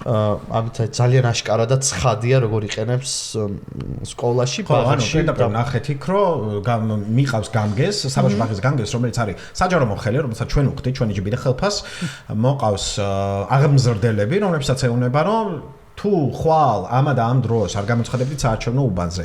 თუ არა, როგორც მახსოვს, აქციაზე იყო ლაპარაკი, არჩევნებს კიდე რა უჭერს. აქციაზე თუ არ გამოჩნდებით, დაივიწყეთ ყველა პრივილეგია, დაივიწყეთ შესვენებები, დაივიწყეთ შეღავათები, რომელსაც, ანუ, პირდაპირ ხედავთ, რითიც კონტროლდებიან, ხო, ეს ხალხი, ხო? იქ არის სუსის მიერ დანიშნული მართველი და ის მართველი შემდგომ სისტემურ ბერკეტებს, რომელსაც რეჟიმი მრავლად აწვდის მას და ეხლა უზრდის ამ რეპეტიტორების ცვლილების სახით, აკონტროლებს მასწავლებლებს და ასე აქვთ საარჩევნო ინფრასტრუქტურა შექმნილი იმისგან, რაც უნდა იყოს რეალურად განათლების ინფრასტრუქტურა. მოდი ბარემ შევეხოთ სახელმძღვანელოების საკითხსაც, ხო, ეს ძალიან მტკივნეული საკითხია მათ შორის, ძალიან ბევრი მშობლისთვის, რომელსაც უწევს ხოლმე, რომ საკუთარ შვილს დაეხმაროს დავალებების შესრულებაში, გაკვეთილის სწავლაში და ხვდება უცბად ტექსტი, რომელიც უბრალოდ აღქმის მიღმა, ანუ აი ძალიან რთულია, რომ იქიდან საჭირო ინფორმაცია თუ valuable როგორ თქვა, ღირებული ინფორმაცია გამოადნო. და ამიტომ მშობლები ვერ ხვდებიან ძალიან ხშირად ამა თუ იმ საგანში როგორ მოამზადო, ხო, შვილები. სახელმძღვანელოებზე ბევრი რამის თქვა შეგვიძლია. პირველ რიგში ალბათ უნდა ვთქვათ ის, რომ ძალიან ბევრი მათგანი არის მოძველებული. ბოლო დროს დაიწყო განათლების სამინისტროს განახლების მცდელობა და ვიტყვით როგორ მიმდინარეობს ეს. მაგრამ ვთქვათ, რომ მაგალითად მე პერსონალურ ისტორიას ვასწავლი, მე-5 6 კლასში არის ჩვენი საქართველო, რომელიც 10 წელზე მეტია სახელმძღვანელო არსებობს. მე-7 მე-8 კლასში არის სახელმძღვანელო, რომელთაც მე პერსონალურად ვსწავლობდი და ჩემი მოსწავლეებიც იგივე სახელმძღვანელოებით სწავლობენ. მოკლედ თამამად ალბათ შეგვიძლია ვთქვათ, რომ მოძველებულია და ვერ პასუხობს თანამედროვე გამოწვევებს, იმიტომ რომ დრო ძალიან სწრაფად იცვლება, ძალიან ბევრი რამ იცვლება ზოგადად განათლების სისტემაში და სახელმძღვანელო უნდა იყოს მაქსიმალურად მორგებული თანამედროვე სამყაროს და რას გულისხმობ. ჩვენ უნდა გვესმოდეს, რომ მასწავლებლები როცა დღეს სასკოლო ოთახში შევდივარ, ჩვენ ვართ ასე ვთქვათ, თუ პირისპირდებით იმას, რომ ვიდეო თამაშებზე კონკურენციაში შევდივართ, ხო? ვიდეო თამაშებთან მეგობარმა ძალიან საინტერესო რაღაც მომწერა, ეზოში ფეხბურთი ვითამაშოთ და ასე ყველაფერთან მიმართებით და ძალიან მნიშვნელოვანია, რომ სახელმძღვანელო იყოს ესეთი, რომელიც ბავშვს რაღაცნაირად დაინტერესებს, ფერები ჰქონდეს, მინიმალური მაინც ეს ვთქვა და რაღაც. ან მათთვის გასაგებ ადეკვატურ ენაზე და ფორმით იყოს მიწადებული ინფორმაცია. მაგალითი რომ მოვიყვანო, წინა წელს მქონდა შეხვედრა გერმანიაში, სწორედ აი ამ საკითხებთან მიმართებით და იქ არის ძალიან ბევრი სახელმძღვანელო, მაგალითად ავსტრალიას აქვს რომ რაღაცა სლაიდებად აწყობილი, ისეთ ჩანთასავით, სალაშქრო, რაღაცა, სადაც აი ეს რომ 3D ბრძოლის სცენია, კი, მაგალითად გერმანული მოდელი იყო რომ არის დაახლოებით ისე იწერება როგორც კომიქსები, იმიტომ რომ კომიქსების კითხვას არიან მიჩვეული და მათთვის საინტერესოდ იყოს ეს ნაცნობი ფორმით იყოს გადმოცემული. როცა მსოფლიოში ეს ხდება, ჩვენ გვაქვს დასაზეპირებელი და ბოდიში კონკრეტულად ერთ საკანს ვეხები უბრალოდ ძალიან ახლოა ჩემთან, კონკრეტულად დასაზეპირებელი რაღაცა 1 ან 2 აბზაცი, რომელიც მოსწავლემ თხრობით უნდა ჩაგაბაროს და ამ ნაწილზე მე ვილაპარაკებთ, როგორ უნდა მივაწოდოთ ეს ცოდნა. ხო, მაგრამ სახელმძღვანელოს პრობლემა ის ნამდვილად არის. ახალ სახელმძღვანელოებსაც აქვს ეს პრობლემა და რატო? აქაც არ მინდა რომ დავადანაშაულო ავტორები, იმიტომ რომ მეც მომიწია ოდესღაც რომ ამ სახელმძღვანელოებზე მემუშავა და იქ არის 3 თვეში უნდა დაწეროს სახელმძღვანელო და ავტორმა, კაი, შეიძლება 3 ავტორიც იყოს, შეიძლება 4 ავტორიც იყოს, მაგრამ 3 თვე ნამდვილად არ არის საკმარისი, თან ამ 3 თვიდან მე 1 თვე რედაქტორს ეძლევა, ან რეალურად 2 თვე გაქვს, 2 თვე გაქვს, რომ დაწერო სახელმძღვანელო და იქ არის ჩამოთვლილი განათლების სამინისტროს მიერ ისეთი კრიტერიუმები, რომელიცაც აი რომ დაასრულებ, ვიხდები, რომ რაც დღეს სახელმძღვანელოები არსებობს, ზუსტად იმას აკეთებ, იმიტომ რომ იქ არავით არის მეტი შესაძლებლობა არ არის და ამავდროულად არ არის შესაძლებლობა, რომ შენ თავისუფლად მიიტანო სახელმძღვანელო. მაგალითად ახლა რომ დავიწყო მუშაობა სიტყვაზე სახელმძღვანელოზე, თუ კონკრეტული წიგნის გამომცემელი არ შემითანხმდება და არ მეტყვის რომ შენ წიგნს მე წარვადგენ, მე მხარდამჭერი არ მეყოლება და როგორი კარგი წიგნიც არ უნდა დავწერო, ამ წიგნს ვერ წარვადგენ, იმიტომ რომ ეგ ასევე ბიზნესი, დაარსოს ბიზნეს ინტერესები, რომ ეს სახელმძღვანელოები განათლების სამინისტრო აუცილებლად იყიდის და იბეჭდება აუცილებლად იყიდის განათლების სამინისტრო და კონკრეტული შემოსავალი ექნება წიგნის გამომცემას და აი ესე ლაგდება ეს ყველაფერი. აი ცენტრალური დიალიზებული სისტემაც რო ახსენოთ, ხო, გაქვს გრიფირების სისტემა, რაც იცავს რომ რამდენიმე გრიფირებული სახელმძღვანელოა კონკრეტულ საგანში, კონკრეტულ სასწავლო წელს და უბრალოდ კლასში, კონკრეტულ კლასში და როგორც კერძო, ისე საჯარო სკოლა აუცილებლად უნდა მიყვეს ამ გრიფირებულ სახელმძღვანელოებს. კერძო სკოლებსაც არ აქვს თავისი. ხო, შეიძლება იყოს 3 გრიფირებული სახელმძღვანელო, აქედან ერთი არჩევა, მაგრამ როგორც უკვე თქვი, კრიტერიუმების გამომცემლად განათლების სამინისტრო აცისებს ერთი და იგივეა, ხო? არჩევანიც მწირი არის, ანუ განსხვავებით მაგალითად ევროპისგან, სადაც რეალურად წიგნის სახელმძღვანელოების შედგენა არის კონკურენტული ბაზარი. არსებობენ დიდი და მცირე გამომცემლები, რომლებიც ადგენენ მასალებს, შემდეგ ეს გადის აკრედიტაციას და მასწავლებლებს აქვს უზარმაზარი არჩევანი, ხო, თვითონ შეარჩიოს რომელი ურჩევნია ამ წიგნებიდან. გარდა ამისა, სახელმძღვანელოზე მუშაობენ მულტიპროფილური გუნდები, ხო? საგნის მცოდნეები, პროფესორები, მკვლევარები, ასაკობრივი განვითარების და კოგნიციის სპეციალისტები, ფსიქოლოგები, ენის სტილისტები, ანუ მთელი ჯგუფი მუშაობს ამაზე და არა მხოლოდ ის, ვისაც დარგობრივი ცოდნა აქვს. და რაც მნიშვნელოვანი არის, უნდა ვახსენოთ, ციფრული კონტენტი არის ინტეგრირებული, რაც ჩვენთან არ არსებობს. ანუ ნებისმიერ სახელმძღვანელოს აქვს თავისი ელექტრონული ვერსია, მასწავლებლებს აქვს ციფრული რაღაც ინსტრუმენტები გაკვეთილებისთვის მოცემული, სხვადასხვა სიმულაციები, ვიდეო სიმულაციები და ასე შემდეგ. ანუ დასავლური სახელმძღვანელოების იდეა მდგომარეობს არა იმაში, რომ მხოლოდ ასე copy-paste-ით აიღოს ეს ცოდნა და ბავშვს გადასცეს, არამედ პარალელურად ამ ცოდნის გამოყენება რომ ასწავლოს. ამიტომაც სავალდებულოც კი არის, რომ ბავშვები უნდა ისწავლებოდეს კრიტიკული აზროვნება, ცხოვრებისეულ სცენარებზე მორგებული, რაღაც გარკვეული კონტექსტუალიზება იმ ინფორმაციის, რომელიც კვლევითი დავალებები და ასე შემდეგ. და ამ დროს რა ხდება საქართველოში? ძირითადად 2 ან 3 ავტორი ყავს ამ წიგნებს, შავლა მიცის და უბრალოდ საგნის ექსპერტები, უბრალოდ საგნის მცოდნეები. ძალიან მწირი არის ამ გრაფირებული სახელმძღვანელოების არჩევანი, არ ტარდება პილოტირება, რომ გავიგოთ რომელია სიტყვაზე შედეგები, განახლება არ ხდება სახელმძღვანელოების, რომ მაშინ როდესაც მაგალითად ნორმალურ ქვეყნებში 3-5 წელიწადში ერთხელ ხდება ეს განახლება. მუშაობს წიგნები და პილოტირება ვერ გავიგე. ისეთი დავწერეთ, რომ მას მერე ცვლილება აღარ დაგჭირდება. ხო, და ეს დავამატებ, ანუ არსებობს კითხვები, რაზეც სამწუხაროდ პასუხები არის უარყოფითი. Რამდენად თანამედროვე არის მასალები, რასაც ჩვენი მოსწავლეები სწავლობენ, რამდენად უვითარებს კრიტიკულ და საზროვნებას და თუ კი ვთქვათ განათლების ხარისხს და შრომის ბაზარზე არსებულ მოთხოვნებს ეს მასალები არ აკმაყოფილებს, მაშინ რამდენად ვამზადებთ მოსწავლეს ზოგადად ცხოვრებისთვის, ანუ აქვს თუ რა ის უნარები გამომუშავებული, რაც ჭირდება მის ფსიქოსოციალურ განვითარებას, ვთქვათ გარეთ რომ გამოვა ინტერპერსონალურ ურთიერთობებს, უამრავი კომპონენტია, კრიტიკული აზროვნება, ვთქვათ თავისუფლება, პიროვნული დამოუკიდებლობა და ასე შემდეგ, ხო? ხო, რეალურად ჩვენ ძალიან კრიტერიუმებზე ელაპარაკე, ხო? მათ შორის როგორ არის სახელმწიფოს ციფრული ასე შემდეგ სხვადასხვა ელემენტები ინტეგრირებული. ჩვენ გვაქვს ვითარება, როდესაც ქიმია არის, ანუ ქიმიაში მე მაგალითად ვსწავლდი 51 სკოლაში. როგორც ითვლებოდა რაღაცა ცენტრალურ პრესტიჟულ სკოლას, ხო? ქონდა ქიმიის გაკვეთილი, ჩემ ცხოვრებაში ერთი ექსპერიმენტი არ მინახავს, რომ აი წვანე სითხე გავურჩდეს. აი ესეთი რაღაცაც არ მინახავს რა, აი გარვალაპარაკე რომ ცეცხლი იყოს ჩართული და ადუღება და ესეთი რაღაცები, ანუ ელემენტარული ექსპერიმენტი ქიმიის კაბინეტი არსებობდა, ოღონდ ეს კაბინეტი იყო დეკორაცია, შენახული რაღაცა კოლბები და ასე შემდეგ. კაცეშვილს არასდროს ცოცხალი ქიმიური ან ფიზიკური თუნდაც პრიზმა ვიღაცა მანახოს როგორ იყო შუქი. ხო, ასეთი ელემენტარული რაღაც მანახოს, ხო? ასეთი რამე საერთოდ არ ხდება ისე რომ ბავშვი მიხვდეს საერთოდ რა სწავლობს, ანუ რეალობაში არსებულ ფენომენებთან რა კავშირშია ის ცოდნა, რასაც იღებს, ხო? და ეხლა მით უმეტეს ციფრულ და ასე შემდეგ ელემენტებზე, ხო? იქ საერთოდ აი ავხსნის შევეცდები რომ ავხსნა ყველასთვის ძალიან სწორი რაღაცები ახსენეთ და ავხსნა მის გადმოსახედი რაც აქვს. განათლება ზოგადად მე-19 საუკუნიდან მოყოლებული იცვლება სულ. მე-19 საუკუნეში როცა ინფორმაცია ზოგადად ინფორმაციის ქონა იყო ძალიან მნიშვნელოვანი, ლექსიკონური განათლება იყო პრიორიტეტული. ანუ ადამიანს თუ რაღაცა ინფორმაცია ჰქონდა და ზეპირად შეეძლო ინფორმაციის ცოდნა, ეგ ითვლებოდა განათლებად. 21 საუკუნეში როცა ეს ყველანაირი ინფორმაცია ჩვენ ასე ვთქვათ ტაბლეტებშია მოქცეული, მხოლოდ დამახსოვრებაზე აღარ არის განათლება ორიენტირებული. ცხადია, იმას არ ნიშნავს რომ მეხსიერების ქონა და დამახსოვრება რაღაცის არ არის მნიშვნელოვანი, უმნიშვნელოვანესია. უბრალოდ ეს არ არის გადამწყვეტი. 21 საუკუნეში ითვლება რომ შენი ცოდნის პრაქტიკაში გამოყენება უნდა შეგეძლოს და მაგალითები მოვიყვანოთ რა.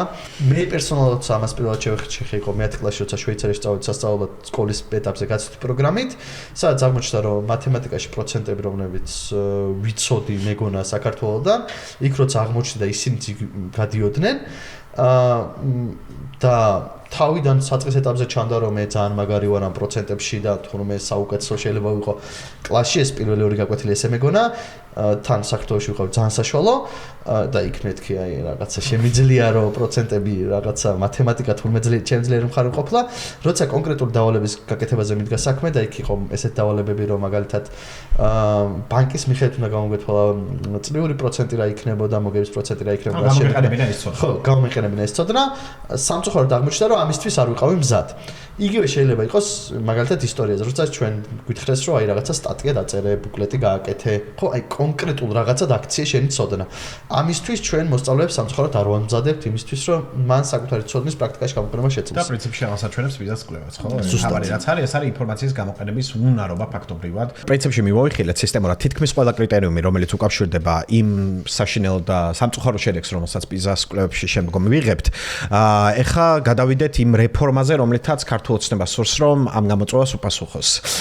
პირველი ალბათ რაც უნდა ითქვას ის არის რომ განათლების რეფორმირებას ივანიშვილის რეჟიმი იწყებს უმაღლესი განათლებით ხო ეს თავისთავად აბსურდია იმიტომ რომ მთავარი პრობლემა თუ კი სადმე გვაქვს ეს არის საშუალო განათლება და მათ შორის უმაღლესი განათლების სწავლების ხარისხს რაც უშლის ხელს ერთ-ერთი მთავარი მიზეზი ჩემი აზრით და ჩემი გამოცდილებით არის მომზადებელი აბიტურიენტები ნაკადები რომლებიც მიდიან უნივერსიტეტებში და შემდგომ უბრალოდ ხარისხიანი სასწავლო პროცესი ფიზიკურად ვერ დგება შესაბამისად საშუალო განათლების ეტაპზე თუ არ მოწესრიგდა ძალიან ბევრი რამე და ეს კატასტროფული ვითარება არ ამოტრიალდა უმაღლეს განათლებაში ჩვენ უკეთეს შედეგებს ვერც ისე ვერც ასე ვერ მივიღებთ ამიტომ რატო დაიწყო სინამდვილეში ივანიშვილმა უმაღლესი განათლებით ხო იმიტომ რომ ეს არ არის არანაირი რეფორმა სინამდვილეში ეს არის უნივერსიტეტები უმაღლესი განათლება არის ერთ-ერთი სფერო განათლებაში, სადაც მეტნაკლები ავტონომია არის შენარჩუნებული, მეტნაკლები ჰაერი დასავლური მაინც უბერავს, ხო?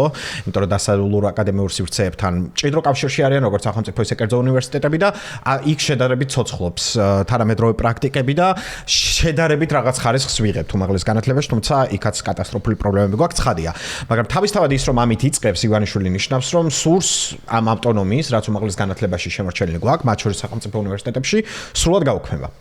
და ამას ხედავთ, მთელი სიამოვნებაში რეფორმა არის პოლიტიკური კონტროლის დოკუმენტი, ხო? ის არ არის არანაირ განათლებასთან არანაირ კავშირი არ აქვს. არის სულ 5 გვერდიანი დოკუმენტი. აქედან ნახევარი ეძღვნება პრობლემების ჩამოთვლას და აღწერას, რაც ნიშნავს, რომ მთელი რეფორმა არის ორ ნახევარი გვერდი. 7 თვის განმავლობაში, ესე იგი, რაღაცა კომისია შექმნეს, წერდნენ ამ ორ გვერდ ნახევარს.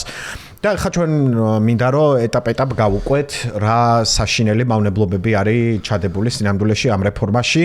როგორც უკვე აღნიშნე, ამ რეფორმაში ძალიან ბევრი ფუჩეჩია, ხო? ძალიან ბევრი ცარიელი სიტყვა, რომელიც არაფერს არ ნიშნავს, რაღაცა კვლევის და სწავლების ერთმანეთთან დაკავშირება, რაღაც საოცარი სიტყვები წერია, რომელიც რა თქმა უნდა არ შესრულდება, იმას არავინ ხელს არ მოკიდებს, არის თავარი რაღაცები, რაც უნდა გამოვარჩიოთ ამ ფუჩეჩიდან, რაც აუცილებლად შესრულდება, იმიტომ რომ ის წარმოადგენს კიდეც რეალურად ამოცანას ამ ეგრეთ წოდებული რეფორმის.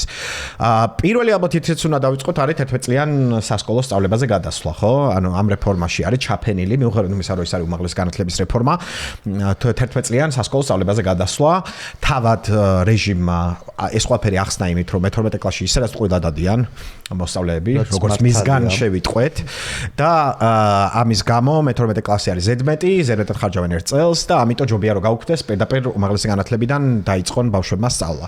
აი ამაზე რა აზრის ხარ? რამდენად რეალურია რომ ეს გამოწვევა მოხსნას 11 წლამდე სასკოლო ასაკის ჩამოსვლა? პირველ რიგში, აი ზოგადად კითხვა რომ დავსვათ 1 წლით ნაკლებს რომ ისწავლიან მოსწავლეები ეს როგორ გაუმჯობესებს განათლების ხარისხს ძალიან გაუგებარია. რაც შეეხება მეორე საკითხს, რომ 12 კლასში ბავშვები არ დადიან, ეს ამ ნაწილში საჯარო სკოლების ნაწილში ალბათ მართალია, იმიტომ რომ ხო, ერთი ხუმრობაც იყო Facebook-ზე ეწერა, ერთ-ერთი მშობელი წერდა, რომ დღეს შვილი მოვიდა ჩემთან და მითხრა, რომ სკოლაში არ უნდა ვიარო, უნდა ვისწავლო, იმიტომ რომ სკოლაში ხო და ამ ხუმრობას აქვს თავისი არსი, ის რომ 12 კლასში მართლაც სკოლები ვერ აძლევენ შესაბამის განათლებას აბიტურიენტებს იმისთვის რომ გამოცდებისთვის მოამზადოთ.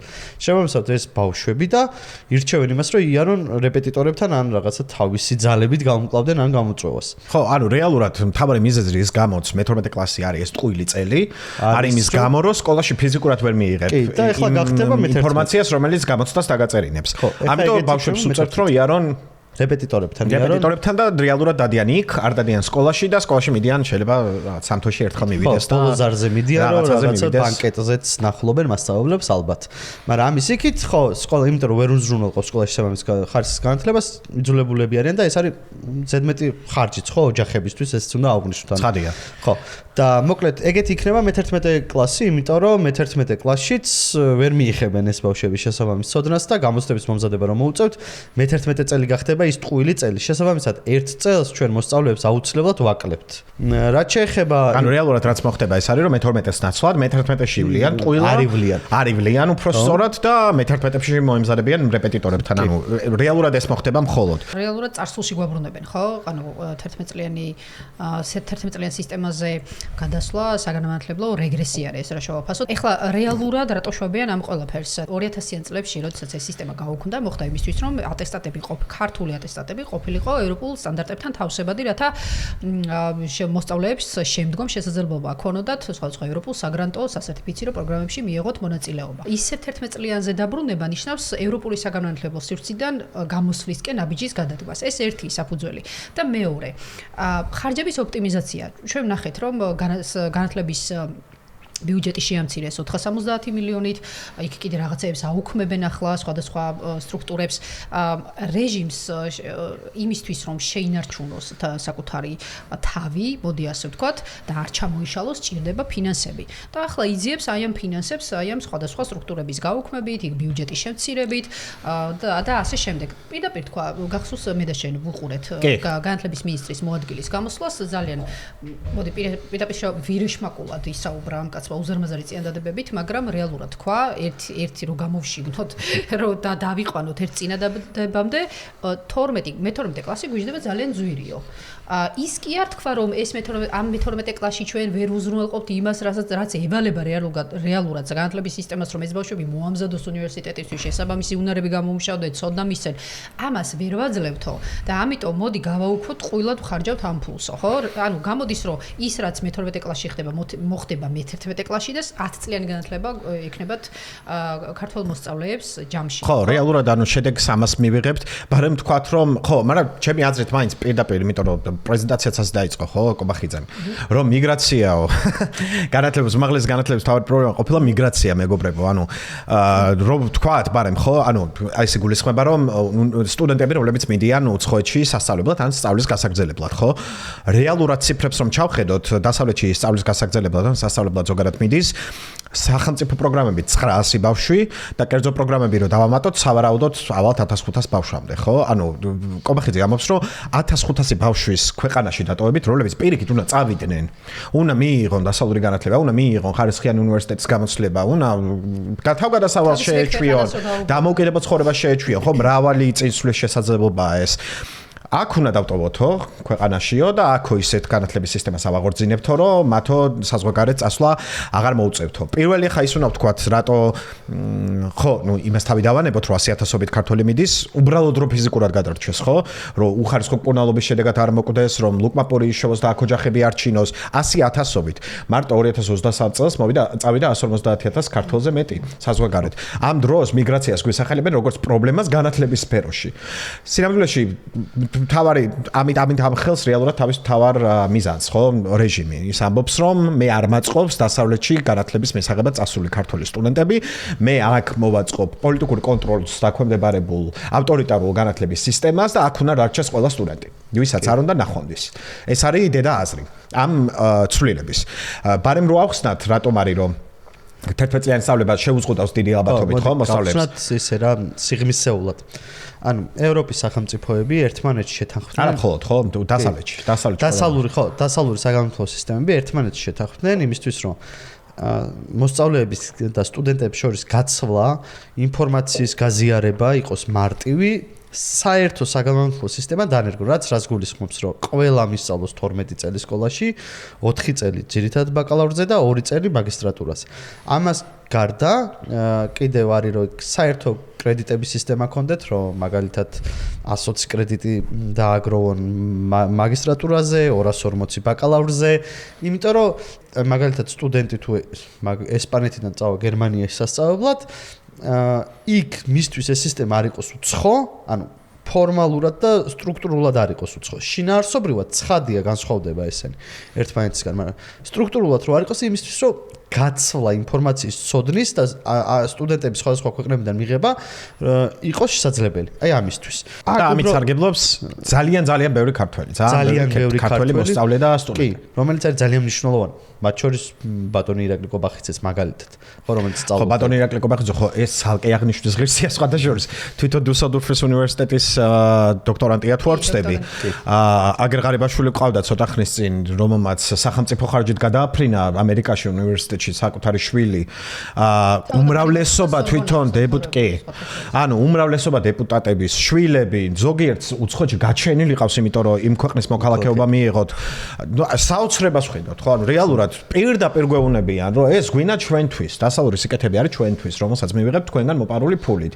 თქვენ დაგრჩებათ ის ძირგამომპალი სისტემა, რომელსაც კიდევ უფრო მეტად დავაზიანებთ, კიდევ უფრო უხარისხოს გავხდით და იმ შესაძლებლობასაც შეგიზღუდავთ, რომ წახვიდეთ საზღვარგარეთ და ნორმალურ უნივერსიტეტში შეძლოთ სწავლა. ბარემ აქვე ვიტყვი, რომ უცხოურ დასავლურ უნივერსიტეტების უმრავლესობა ითხოვს 12 წლიან ატესტატს. ეს არის ფაქტი.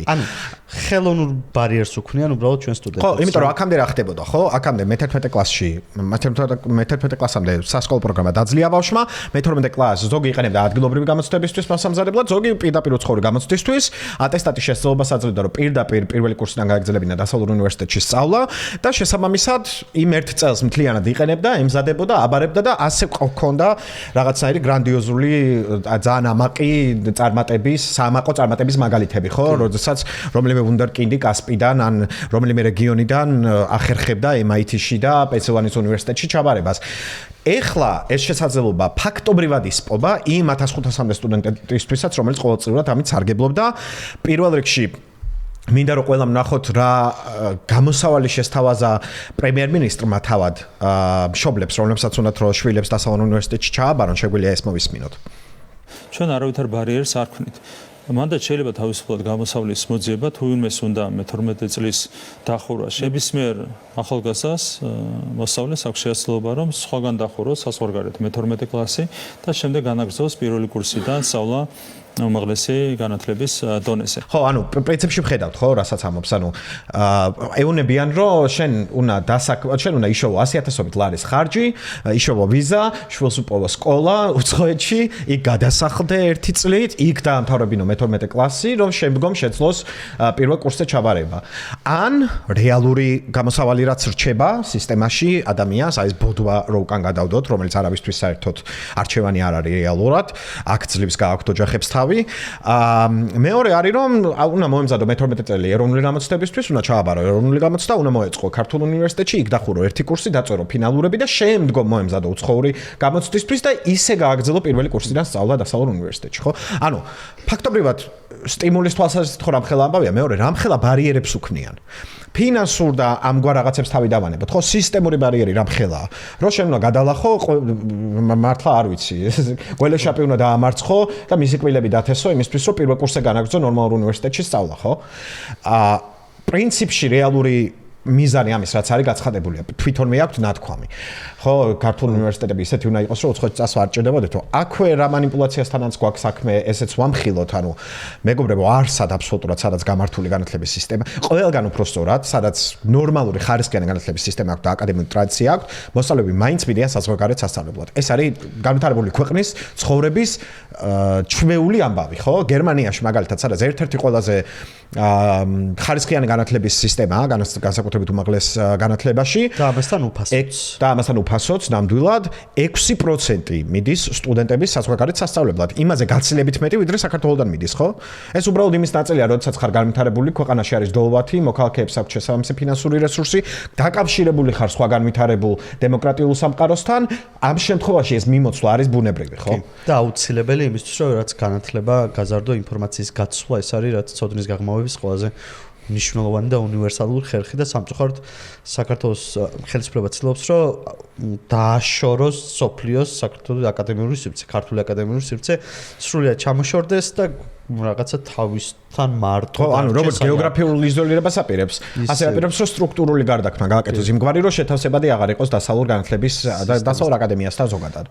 და ზოგადად თუ კი ევროპული და ამერიკული, ну ზოგადად დასავლური სახელმწიფოებისთვის საერთაშორისო საგანმანათლებლო ბაზარზე ყოფნა უკავშირდება კვლევითი კავშირების გაღრმავებას და ხარისხის, აკადემიური ხარისხის ამაღლებას, ჩვენთვის ეს რაღაცა საფრთხესთან ასოცირდება, ხო? აი მაგალითად ცოტა წინ გავასწარი საერთაშორისო სტუდენტების აკრძალვაზე ბარემ ვიტყვი, ხო? აქ ბევრი არაფერია სათქმელი ძალიან უცნაური ცვლილება, რას უკავშირდება, მე თვითონაც ლოგიკის დაჭერა გამიჭირდა, იმიტომ რომ სახელმწიფო უნივერსიტეტებში უცხოელი სტუდენტების რაოდენობა შეადგენს 4-დან 5%-მდე. ეს არის ძალიან მცირე, ანუ პრეცედენტი არ არსებობს სახელმწიფოებში, ნორმალურ სახელმწიფოებზე მაგ საუბარი, რომ საერთოდ აკრძალონ უცხოელი სტუდენტების მიღება. ისინი უბრალოდ რაღაც გონივრულ პროპორციებს ადგენენ, ესეც იმ შემთხვევაში თუ კი რაღაც ძალიან დიდ რაოდენობებზე არის საუბარი, ხო? და ჩვენ შემთხვევაში თუ კი ეს დამატებითი ფინანსური წყარო არის უნივერსიტეტებისთვის, საერთაშორისო ურთიერთობების და კავშირების გაღრმავების ნაწილში ეხმარება მათ, ჩვენ ვიცით, რომ უნივერსიტეტების დაფინანსების, ანუ ბიუჯეტის შევსების ერთ-ერთი მიმართულება, ასევე და კვლევების დაფინანსების არის სწორედ საერთაშორისო პროექტები, ხო?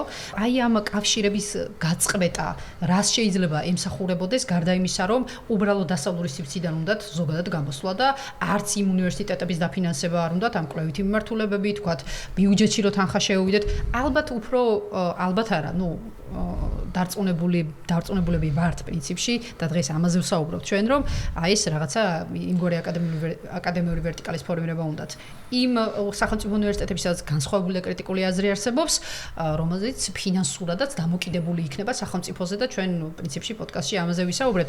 ყობახიძეზე რომ თქვი, რომ აი მე-12 როგორი უხეში განცხადებაა, ხო, აი ეგრეთ წოდებული პრემიერი ვის მხრიდან, რომ აი მე-12 კლასში შეგიძლიათ წახვიდე, რავი, ფული ვისაც აქვს წავა. ხო, ანუ სახელმწიფო პირდაპირ გეუბნება, რომ ის ვერ უზრუნველყოფს თანაბარი განათლების პირობებს ყველასთვის და დაბალშემოსავლიანი მოსწავლეები გლობალური კონკურენციის მიღმა რჩებიან, ანუ ტოვებს პირდაპირ. ას შედეგი გრძელვადიან პერსპექტივაში რა იქნება? ტვირების გადინებას გამოიწვევს, ანუ ვინც წავა, იქ წავა დარჩება, იმიტომ რომ ამ სისტემაში უკან არავინ დაბრუნდება, ვინც ვერ წავა დარჩება აი ამ სტაგნაციურ სისტემაში, სადაც არ არსებობს თავისუფალი აზრი, დამოუკიდებელი ინიციატივა, ზოგადად თავისუფლება და დემოკრატია არ არსებობს. ხო, არ წარმოებს არანაირი კვლევა, ანუ ხო, აქ ხდება ხო ინფორმაცია. ცივილიზაციის ცენტრში მნიშვნელოვანი არის, რომ ქართველი სტუდენტები მოხვდნენ იმისთვის, რომ ის ადგილები მოინახულონ, სადაც იქმნება როგორც დასავლური ფილოსოფია, როგორც მეცნიერება, ასე შემდეგ და ასე შემდეგ. ხო ტარდება კვლევები მნიშვნელოვანი, რომელიც თანამედროვე მეცნიერების გარღვევებს ან როგორც საუნივერსიტეტო კვლევის იმხელა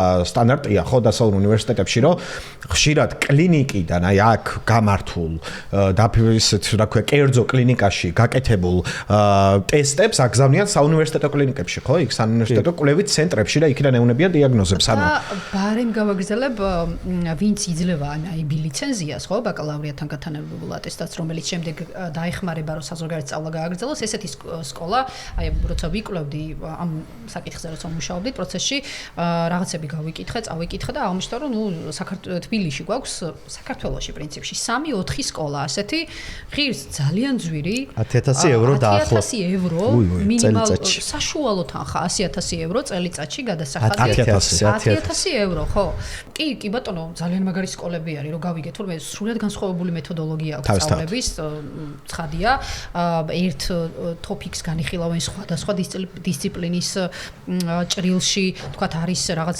განვითარებაზე ორიენტირებული პროგრამები მაგალითად ვიღაცა არის რომ აი healthy breakfast-ზე ანუ ჯანსაღ საუზმეზე წიგნი უნდა დაწეროს და უნდა მოიკლეოს რაღაცა ვიღაცა არის რომ ChatGPT-ს ანუ AI-ზე არის მისი ინტერესი და აი ამაზე კვლევა უნდა აწარმოოს და ნუ გავუცდი რა ძალიან ხარისხიანი და აბსოლუტურად მეთოდოლოგიურად განსხვავებული სტანდარტები არის და სწავლება ამ კერძო სკოლებში რომელიც ღირს ძალიან ძვირი. ხო, ნახოთ რა და როგორ იქნება შეთავაზებული, მაგრამ IB პროგრამას რაც შეეხება, ოღონდ მან ძალიან მნიშვნელოვანი აღსანიშნია, რომ ეს არის საერთაშორისო ორგანიზაცია, რომელიც თვითონ აწესებს კაც კრიტერიუმებს ამ სკოლებისთვის, რა კრიტერიუმები უნდა დააკმაყოფილონ, როგორი პედაგოგები უნდა ყავდეთ და ასე შემდეგ და ასე შემდეგ რა და შესაბამისად აქ განათლების სამინისტრო ვერ ჩაერევა უბრალოდ ვერანაირად, ხო, იმიტომ რომ ასე უბრალოდ ხო, ლაპარაკი არის, ან არც ვიცი, 0.3%-ზე ალბათ საქართველოს მოსახლეობის რომელსაც არც კი ალბათ ხო ანუ ძალიან დიდ თანხაზეა ლაპარაკი რომელსაც რა ვიცი ადამიანები მთელი თავის ცხოვრების განმავლობაში ჯანმრთელობაზე არ ხარჯავენ ხა მე-18 კლასისთვის და ზოგადად სასკოლო განათლებისთვის მით უმეტეს ხო შესაბამისად ეგეც მინდა დავამატო ხა აი პროგრამაზე მარტო მე-18 კლასში ვერ ჩააბარებ რა ანუ 3 წლიანი მაინც უნდა იყოს მინიმუმ ანუ 30,000 ევროს გადახდა მაინც უნდა შეგეძლოს მას თუ ეს რეფორმა განხორციელდა ჩვენ გვჯერა რომ არ განხორციელდება რეალურად და გაცილებით მალე წავა ქართული ოცნება ხელისუფლებიდან მაგრამ თუ განხორციელდა მარტო ის იქნება ხო ის ადგილი სადაც ადამიანებს საერთაშორისო სტანდარტებთან თავსებადი ატესტატი ექნებათ. რაც არის კიდევ ხომ კატასტროფა, იმიტომ რომ ჩვენ გავიხსენოთ რამდენად ღრმა ტრადიცია გვაქვს რეალურად დასავლეთში განათლება მიღებული ქართული თაობების, ხო? გინდა მართლა იმიდან ოქროს ხანიდან დაიწყე და გელათის და იყალთოს აკადემიიდან რომელიც დასავლური კიდევ უფრო ადრე შეგვიძლია ვთქვა, რასაკვირველია, ქრისტიანულ სამყარო ზოგადად დასავლეთი, ხო? აქავრობისთვის იყო ცივილიზაციის ცენტრი, განათლების ცენტრი, მეცნიერების ცენტრი და შემდგომ უკვე თანამედროვე ეპოქაში რო გადმოვიდეთ თერგდარულების თაობა რომლებიც გასაგებია პეტერბურგში მიდიოდნენ იმიტომ რომ დასავლეთში ფიზიკურად არ შეეძლოთ წასვლა მაგრამ იქ დასავლურ განათლებას იღებდნენ და იქ დაროჩი ბრუნდებოდნენ დასავლური სამყაროთი აღთვალებულები ბრუნდებოდნენ და არა ცარისტული რუსეთით ხო პირიქით ცარისტული რუსეთის მიმართ გაცილებით უფრო ფხიზელი პერსპექტივებით და აქ იმაზე ლაპარაკობდნენ რომ ეს დასავლური ცოდნა უნდა გახდეს ჩვენი თანამედროვე სახელმწიფოებრიობის საფუძველი და შემდგომ უკვე პირველი რესპუბლიკის თაობა რა ვიცი მე ისეთი სახელები რომლებმაც მართლა საკვანძო როლი ითამაშეს პირველი დამოკიდებულების გამოცხადებაში 100 წლის წინ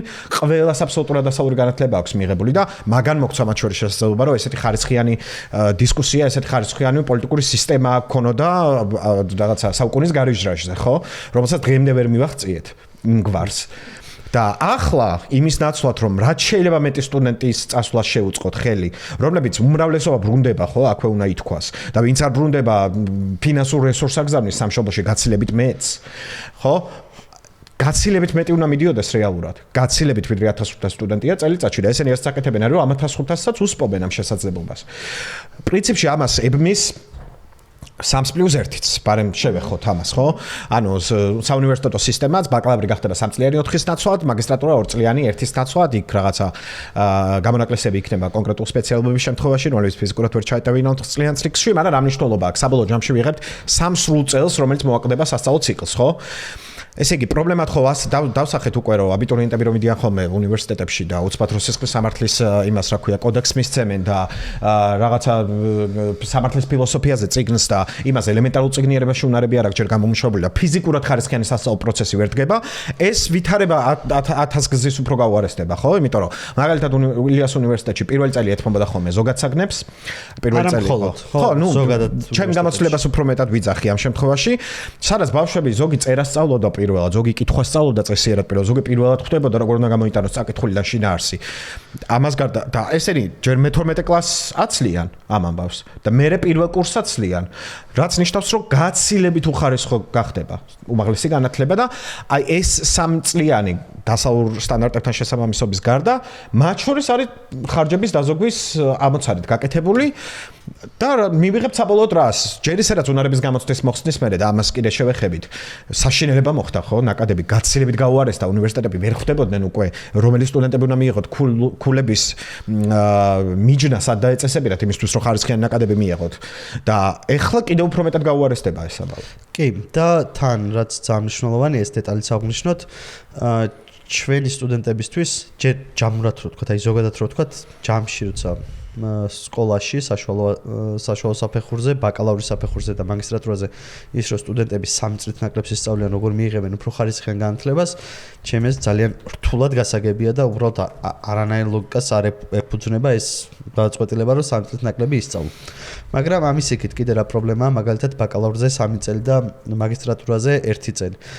ჩვენ გვაქვს Erasmus Plus-ის პროგრამა, სადაც ასობით ქართველი სტუდენტი ყოველწლიურად მიდის 1 სემესტრით ან 2 სემესტრით გაცვლით პროგრამით ევროპულ უნივერსიტეტებში.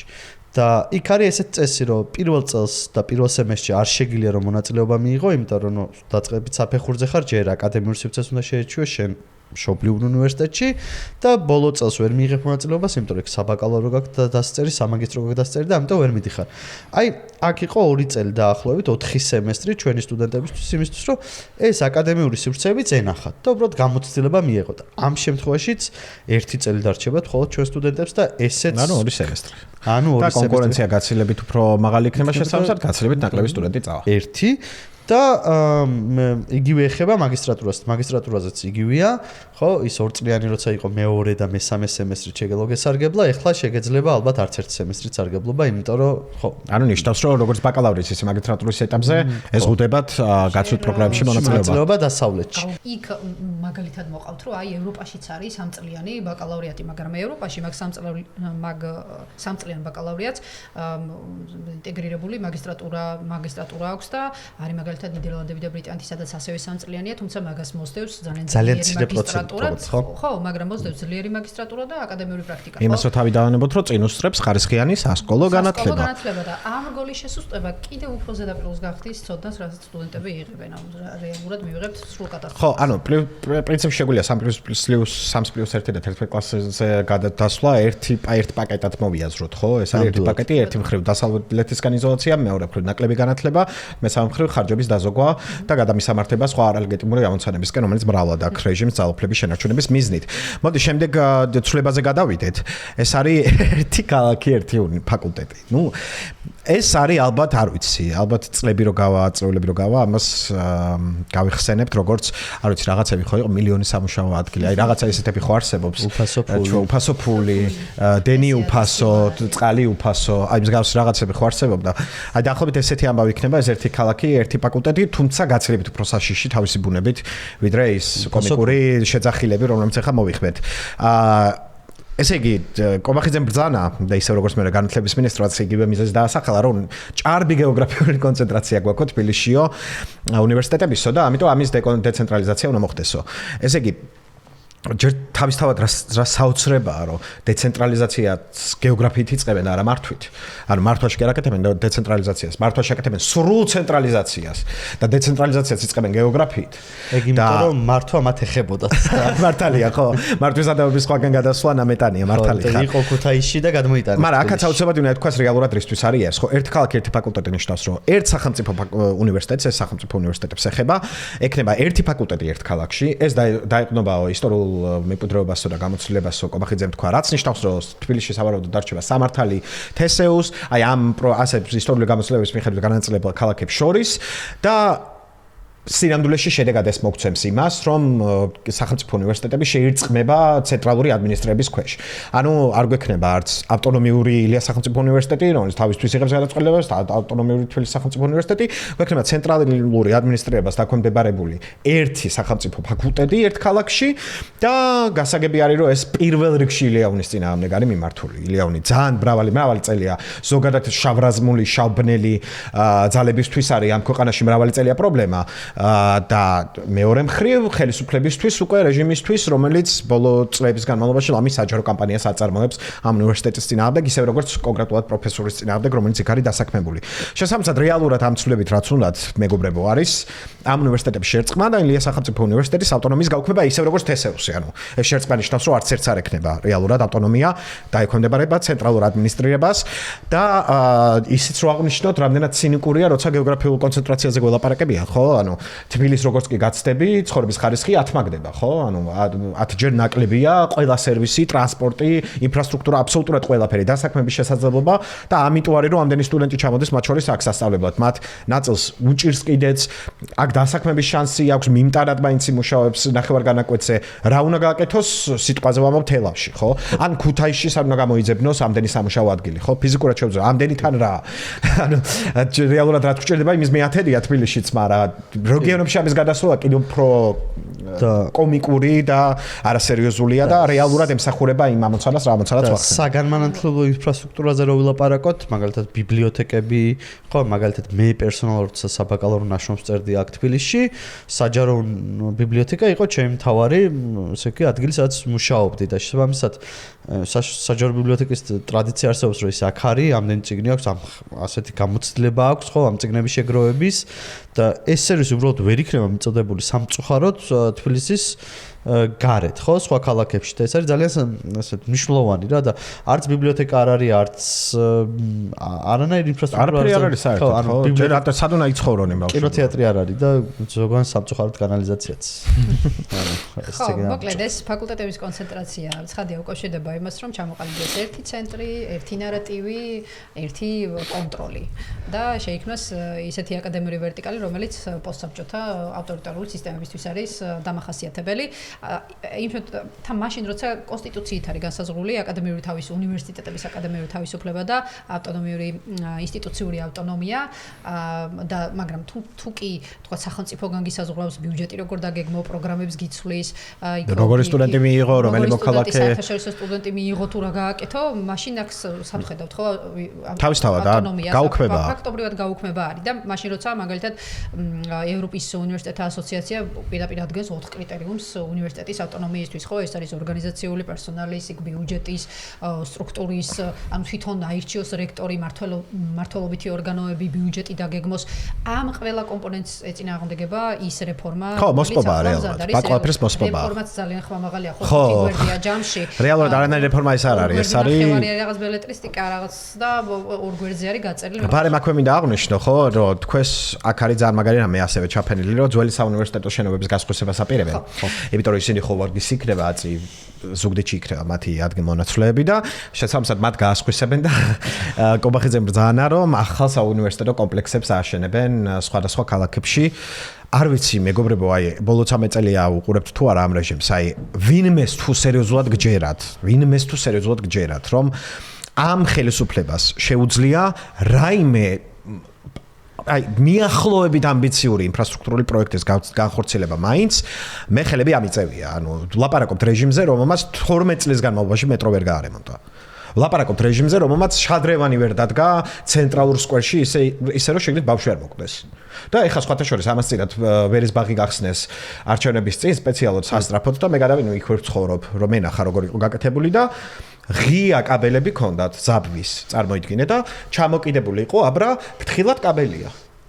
ანუ ის კი არა რომ შეფუთული იყოს და ფიზიკურად მიახლოება არ შეგეძლოს და ასე შემდეგ. პირდაპირ ეს სასაკლაო ქონდათ გახსნილი, აბა შეფუთვა ვერ მოასწრეს არჩევნებამდე და არჩევნებამდე ბარემ გახსნეს. და ეხა ესენი აშენებენ ახალ აკადემიებს აშენებენ. ხო, ნუ ეს ცხადია, ამაში ძალიან ბევრი ფული გაკეთდება, ის კომპლექსები ძალიან დიდი ხანი არ აშენდება, აგერ შალვა მახსენა, რამდენი სკოლა ელოდება აშენებას, რამდენი ბავშვი ელოდება, რომ მერხზე ღირსოს იმისთვის, რომ სკოლაში განათლება მიიღოს და ცხადია, მსგავსი ვერაფერი ვერ მოხდება ფიზიკურად. ერთადერთი რაც მოხდება კიდევ ერთხელ მთელი ამ ხედვიდან განხორციელდება ის ნაწილი, რაც ეხება პოლიტიკურ კონტროლს. თავარი არის თავისუფლება მოსპონი. დანარჩენი არაფერს მნიშვნელობა არ აქვს, არავინ არც ეცდება მათ განხორციელებას, ხო, რეალურად და აქ უნდა ვახსენოთ ინტერდისციპლინარობა, ხო?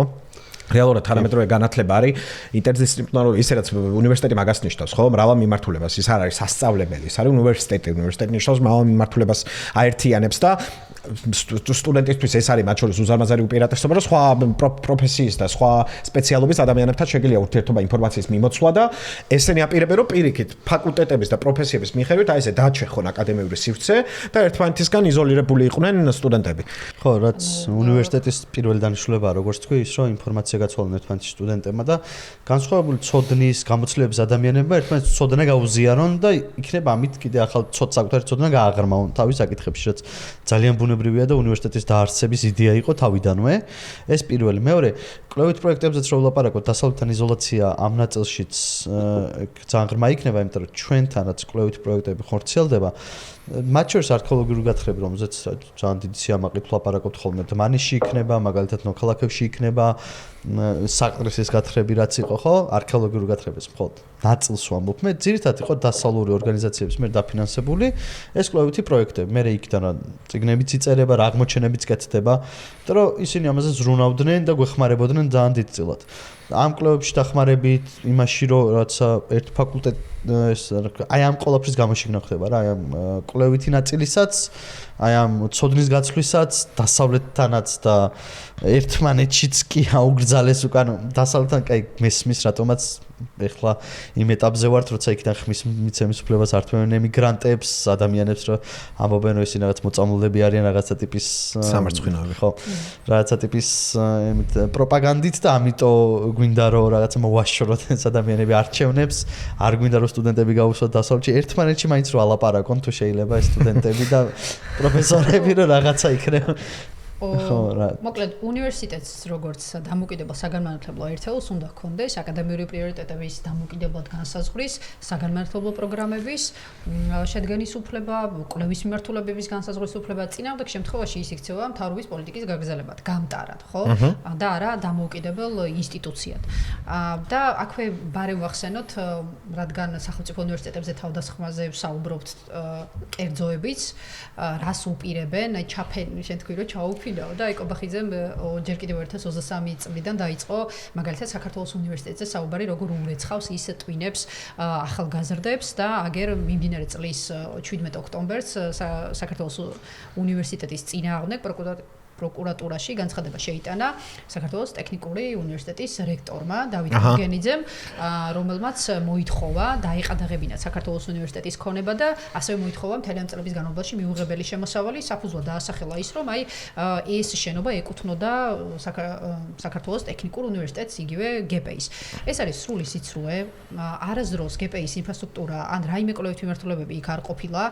ეს იყო დაუმთავრებელი შენობა, რომელიც საქართველოს ეკონომიკის სამინისტროს ბალანსზე არსებობდა და ჩვეულებრივად და როგორც ეს განსაზღვრული აუქციონზე რამდენიმე მილიონად შეიძინა საქართველოს უნივერსიტეტმა. ეს არის საჯარო ეს დოკუმენტები.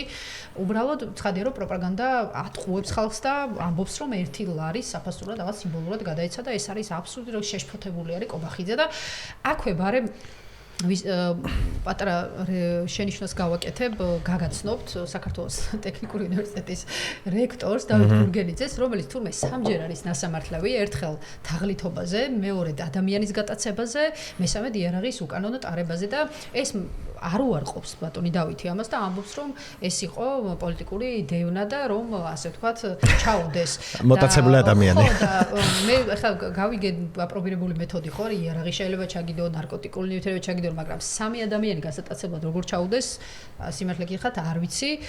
თუმცა ანუ უმძიმესი კრიმინალური წარსულის ადამიანია. უმძიმესი კრიმინალური წარსულის მქონე ადამიანი დღეს არის ერთ-ერთი ყველაზე დიდი სახელმწიფო უნივერსიტეტის რექტორი, რომელიც იქ მივლენილია ზუსტად იმ იმისთვის, რომ დაწეროს პროკურატურაში უსამართლო და უკანონო განცხადებები. ხო, და ეფექტურად ამის აღსრულება შედეგად რეალურად მოგცემს გაუქმებას. ანუ საქართველოს უნივერსიტეტის დასრულებას ნიშნავს, ხო?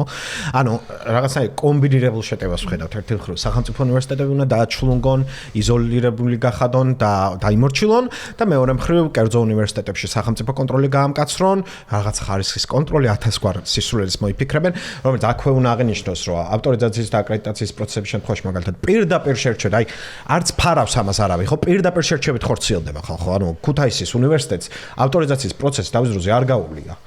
და არც აკრედიტაცია და ამ დროს კერძო უნივერსიტეტებს ახდევინებენ, აყრევინებენ უზარმაზარ ფულს, ისე რაც გაორება ხდება ამ პროცესებს შორის და მან ჩვენი რეფორმა მაგ პრობლემას პასუხობს და ამდენ ფულს, ამდენ ნერვებს, ამდენ დროს, ენერგიას ახარჯინებენ, მაშინ როცა მათთვის ფავორში მყოფ უნივერსიტეტს საერთოდ არ მოთხოვეს იგივე ხარისხის კონტროლის გავლა. იგივე მოხდება ამ შემთხვევაშიც, ხო, ნებისმიერი სახელმწიფო კონტროლის გამკაცრება შეეხება არასასრულო ინსტიტუტებს, არასასრულო უნივერსიტეტებს, მათი კონტროლის ქვეშ ზუსტად ისე როგორც იაკერზაიას მე-6 საჯარო სკოლას შეეხო უცბად რაღაც ინფრასტრუქტურული პრობლემები, რომლებიც კიდევ ერთხელ მთელ ქვეყანაში გვაქვს, ხო? და მე ეს დევნის საფუძველი გახდა. ზუსტად იგივეს ვიხილავთ აქაც, ხო? ინსტრუმენტები, ყველა ასეთი ინსტრუმენტი გამოიყენება შერჩევით და ჩვენ ნახეთ 2013 წლის კამპანია გავიხსენეთ ამას წინათ, ხო? აგრარული უნივერსიტეტის, თავისუფალი უნივერსიტეტის წინააღმდეგ ძალიან არ მინდა, მაგრამ დიდი, ანუ სერიოზული საფუძველი შეგვიძლია გქონდეს, რომ იგივე პროცესს პარალელურად დაიწყებენ თავისუფალი უნივერსიტეტის წინააღმდეგაც და ფაქტობრივად რას მივიღებთ? ანუ კერძო უნივერსიტეტებზე შეტევას, გაუქმებას, მათ ალბათ ფინანსურად ძალიან დიდი ზიანი უნდა მიადგეთ, ნაწილმა ალბათ პროგრამების უმრავლესობა უნდა დახუროს და ასე შემდეგ და მეორე მხრივ სახელმწიფო უნივერსიტეტებში იმას რაც საკეთებენ და ამის შემდეგი პუნქტი არის ეგრეთ წოდებული საკადრო პოლიტიკის თვისებრივი გადახედვა. როგორც რეფორმის დოკუმენტში წერია, რეფორმას კი უწოდებ ხალხო ამას. მთელი ამ პოდკასტის განმავლობაში, მაგრამ ყველაფერია რეფორმის გარდა. რეალურად რეგრესიის დოკუმენტია, ანუ განათლების დასამარების დოკუმენტია. საკადრო პოლიტიკაზე ესეთ რამე გვიწერია, რომ თვისებრივად გადაიხედება უნივერსიტეტების საკადრო პოლიტიკა და აქ რას აპირებენ ხა? აპირებენ რომ დანიშნონ ამდენ ყველა მიმართულებას დავნიშნონ სრული პროფესორი, ეს სრული პროფესორი იქნება იმ მიმართულების ხელმძღვანელი, მას ექნება 10,000 ლარიანი ხელფასი. ეს 10,000 ლარი არის ერთი ციფრი, მომდობელი ერთადერთი ციფრია, რომელიც რეფორმაში მოინახება, ანუ ეს გადაწყვეტილი აქვს კონკრეტულად, რომ სრულ პროფესორებს დავნიშნავენ 10,000 ლარებს, ოღონდ გაგახსენებთ, რომ ეს შერწყმულ უნივერსიტეტებში ხდება, ანუ ერთი ქალაქი, ერთი უნივერსიტეტის ფარგლებში ხდება ეს. ანუ თბილისში რო იქნება მარტო თესეოს სამართლის ფაკულტეტი, აი იმ სამართლის ფაკულტეტზე როგორც ილიას უნივერსიტეტის პროფესორები, ისე თესეოს პროფესორები დაემორჩილებიან ერთ ადამიანს სრულ პროფესორს, რომელსაც რეჟიმი ჩვენი ჯიბიდან გადავხდით 10,000 ლარს და მისი ხელით გააკონტროლებს მთელ აკადემიურ პერსონალს, ხო, რეალურად მე მივიღებთ ამას. და ეს 10,000 ლარიც იმისთვის არის, რომ მათ კოლეგებს როცა მოისვრიან აკადემიიდან, ამას ამზადებენ ახლა, ისინი გაჩუმდნენ. იმიტომ რომ საკმარისი ხუთნიშნა ხელფასი, ხუთნიშნა მიზეზი ექნებათ იმისთვის, რომ გაჩუმდნენ. და შესაბამისად ამასთან ერთად დრამატულად შემცირდება პროფესორმა სწავლებლების რაოდენობა ამ შერწყმის შედეგად და ცხადია ეს მოხდება რეჟიმისთვის არასასურველი კადრების ხარჯზე. ოღონდ ეს არასასურველობაც გაპირობებულია პოლიტიკური განწყობით და არა კიდევ ერთხელ ვამბობ ცოდნით, კვალიფიკაციით, პროფესიონალიზმით, კეთილსინდისიერებით, ხო? ხო, პრინციპში უნივერსიტეტებში საბოლოოდ ამის შედეგადაც მივიღებთ იმას, რაც მან დამართა თვითონ თავის ხელისუფლებას, ხო? თავის რეჟიმს, თავის პარტიას. აი უსინდისო, სრულიად უსინდისო, უწიგნური, უკულტურო, აი კულტურას დილობა IQ-ო რო წერდნენ, იდიოტები, რომლებიც მზად არიან, რო ძვირადღირებული ფეხსაცმლისთვის გაყინო ყველაფერი, მათ შორის საკუთარი ქვეყანა. და ბარემ უნდა ვთქვათ, ვინ შეარჩევს ამ ხალხს, ხო, ვინ შეარჩევს თქვენი შვილების პროფესორებს. კაცი, ბიძინა ივანიშვილი, რომელმაც ბოლო 10 წლის განმავლობაში, ბოლო 13 წლის განმავლობაში თითქმის ყველა პრემიერი, პრეზიდენტი, დეპუტატი, იმის რა ქვია, მინისტრი, სუსის უფროსი, თავადვე ყავს გამოცხადებული მოღალატედ. თავადვე აქვს ნათქვამი, რომ 13 წლის განმავლობაში ვერ შეარჩია ისეთი პრეზიდენტი და პრემიერი, რომელსაც პირდაპირ ნიშნავდა, ხო, პირდაპირ შეგვიძლია ვთქვათ, დანიშნულია ის ხალხი, ვერ შეარჩია ისეთი, რომ 1 წლის და 2 წლის თავზე თავადვე არ გამოაცხადოს მოღალატედ. აი ხა ეს და მე დაასდევს და აგერ ვუყურებთ ამ კანიბალიზმის კამპანიას, ხო? ღარიბაშვილთან მიმართებით, ლიდულაშვილთან მიმართებით და ეს გაგრძელდება დაბალი რგოლის მოხელეებსაც ეხებათ. ეხლა იგივე კაცი შეარჩევს თქვენი შვილების პროფესორებსაც. და ამასთან ერთად ჩვენი ჯიბიდან გადავხდი 10000 ლარს ზუსტად ისეთ ხალხს და ამის გარანტიას მე გაძლევთ, როგორიც ნახეთ აკადემიის მეცნიერებათა აკადემიის დირექტორად დანიშნული ბატონი როინ მეტრეველი, რომელიც იყო განცხეულება კორუფციის ამ ქვეყანაში აკადემიურ სივრცეში, გვახსოვს რომ დანიშნეს აგერ ცოტა ხნის წინ 2 წლის წინ მეცნიერებათა აკადემიის დირექტორად და შემდგომ სასცილო სიუჟეტიც იყო ერთი ზარით რომ ირაკლი ღარიბაშვილს აკადემიკოსობის წოდება ანიჭებს, ხო? და თქვენთან ვართ მთელი აკადემია, ხელისუფლების გვერდზე ვართ, ჩვენ ყველაფრის გამკეთებლები ვართ. აკადემიკოსი მზად არინო, აკადემიკოსის ხარისხი მისცეს პრემიერ-მინისტრს. ანუ რო წარმოვიდგინოთ რა ხალხით იქნება დაკომპლექტებული აკადემია და ვის გადავუხდით 10000 ლარს. და ეს ყველაფერი იქნება ჰიპერცენტრალიზებული, ხო? დაწყებული პროფესორ-მასწავლებლებით, გაგზელებული სრული პროფესორებით, დასრულებული რექტორით. იქნება ჰიპერცენტრალიზებული სისტემა და ის მინიმალური ავტონომია, რაც დღეს არის შემორჩენილი აკადემიურ სივრცეში, სრულად მოისპოვა. რეფორმა, რომელიც თითქოს განათლების ხარისხის ამაღლებას უნდა ისახავდეს მიზნად, რეალურად ემსახურება იმას, რომ გააუქმოს უნივერსიტეტების ავტონომია, ცენტრალიზებული გახადოს და ეს პრინციპში არის არა აკადემიური არა მხოლოდ აკადემიური პრობლემა, არამედ ზოგადად დემოკრატიის პრობლემა. ხო, ანუ კრიტიკული კერების ჩახშობა მარტივად რომ შეძლონ, ამისთვის აკეთებენ ამას.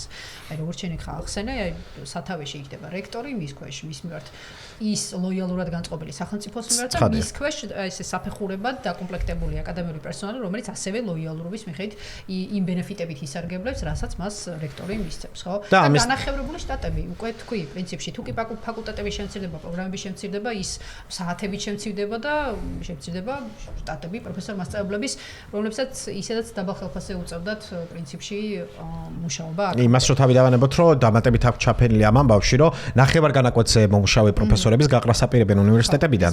ეს რა ხალხ, ანუ რეალურად რა არის, ხო? ხა პროფესორი არის ჩვეულებრივ საქართველოს მოქალაქე, ანუ მასაც ჭირდება პური, მასაც ჭირდება დენის ფული, მასაც ჭირდება მობილური, ხო? ანუ იმ ჩვეულებრივ როგორც საქართველოს მოქალაქეს არ აქვს ამ ქვეყანაში ფუფუნება რომ ერთი პროფესიით დასაქმდეს ერთ სამსახურში იმუშაოს და ასე არჩინოს საკუთარი ოჯახი, ისე არიან ეს პროფესორებიც, ხო, რომლებსაც აქვს სამიანთი პროფესია, პრინციპში თუ პროფესიული პროფილი აქვს მასწავლებელს, ეს დამატებით ღირსებაა ხომ ისთვის, ხო? ესე იგი, იმ სფეროში რაღაცას აკეთებს და ცოცხალი მაგალითებით შეუულია სტუდენტების მომარაგება და სასწავლო პროცესის გახალისება.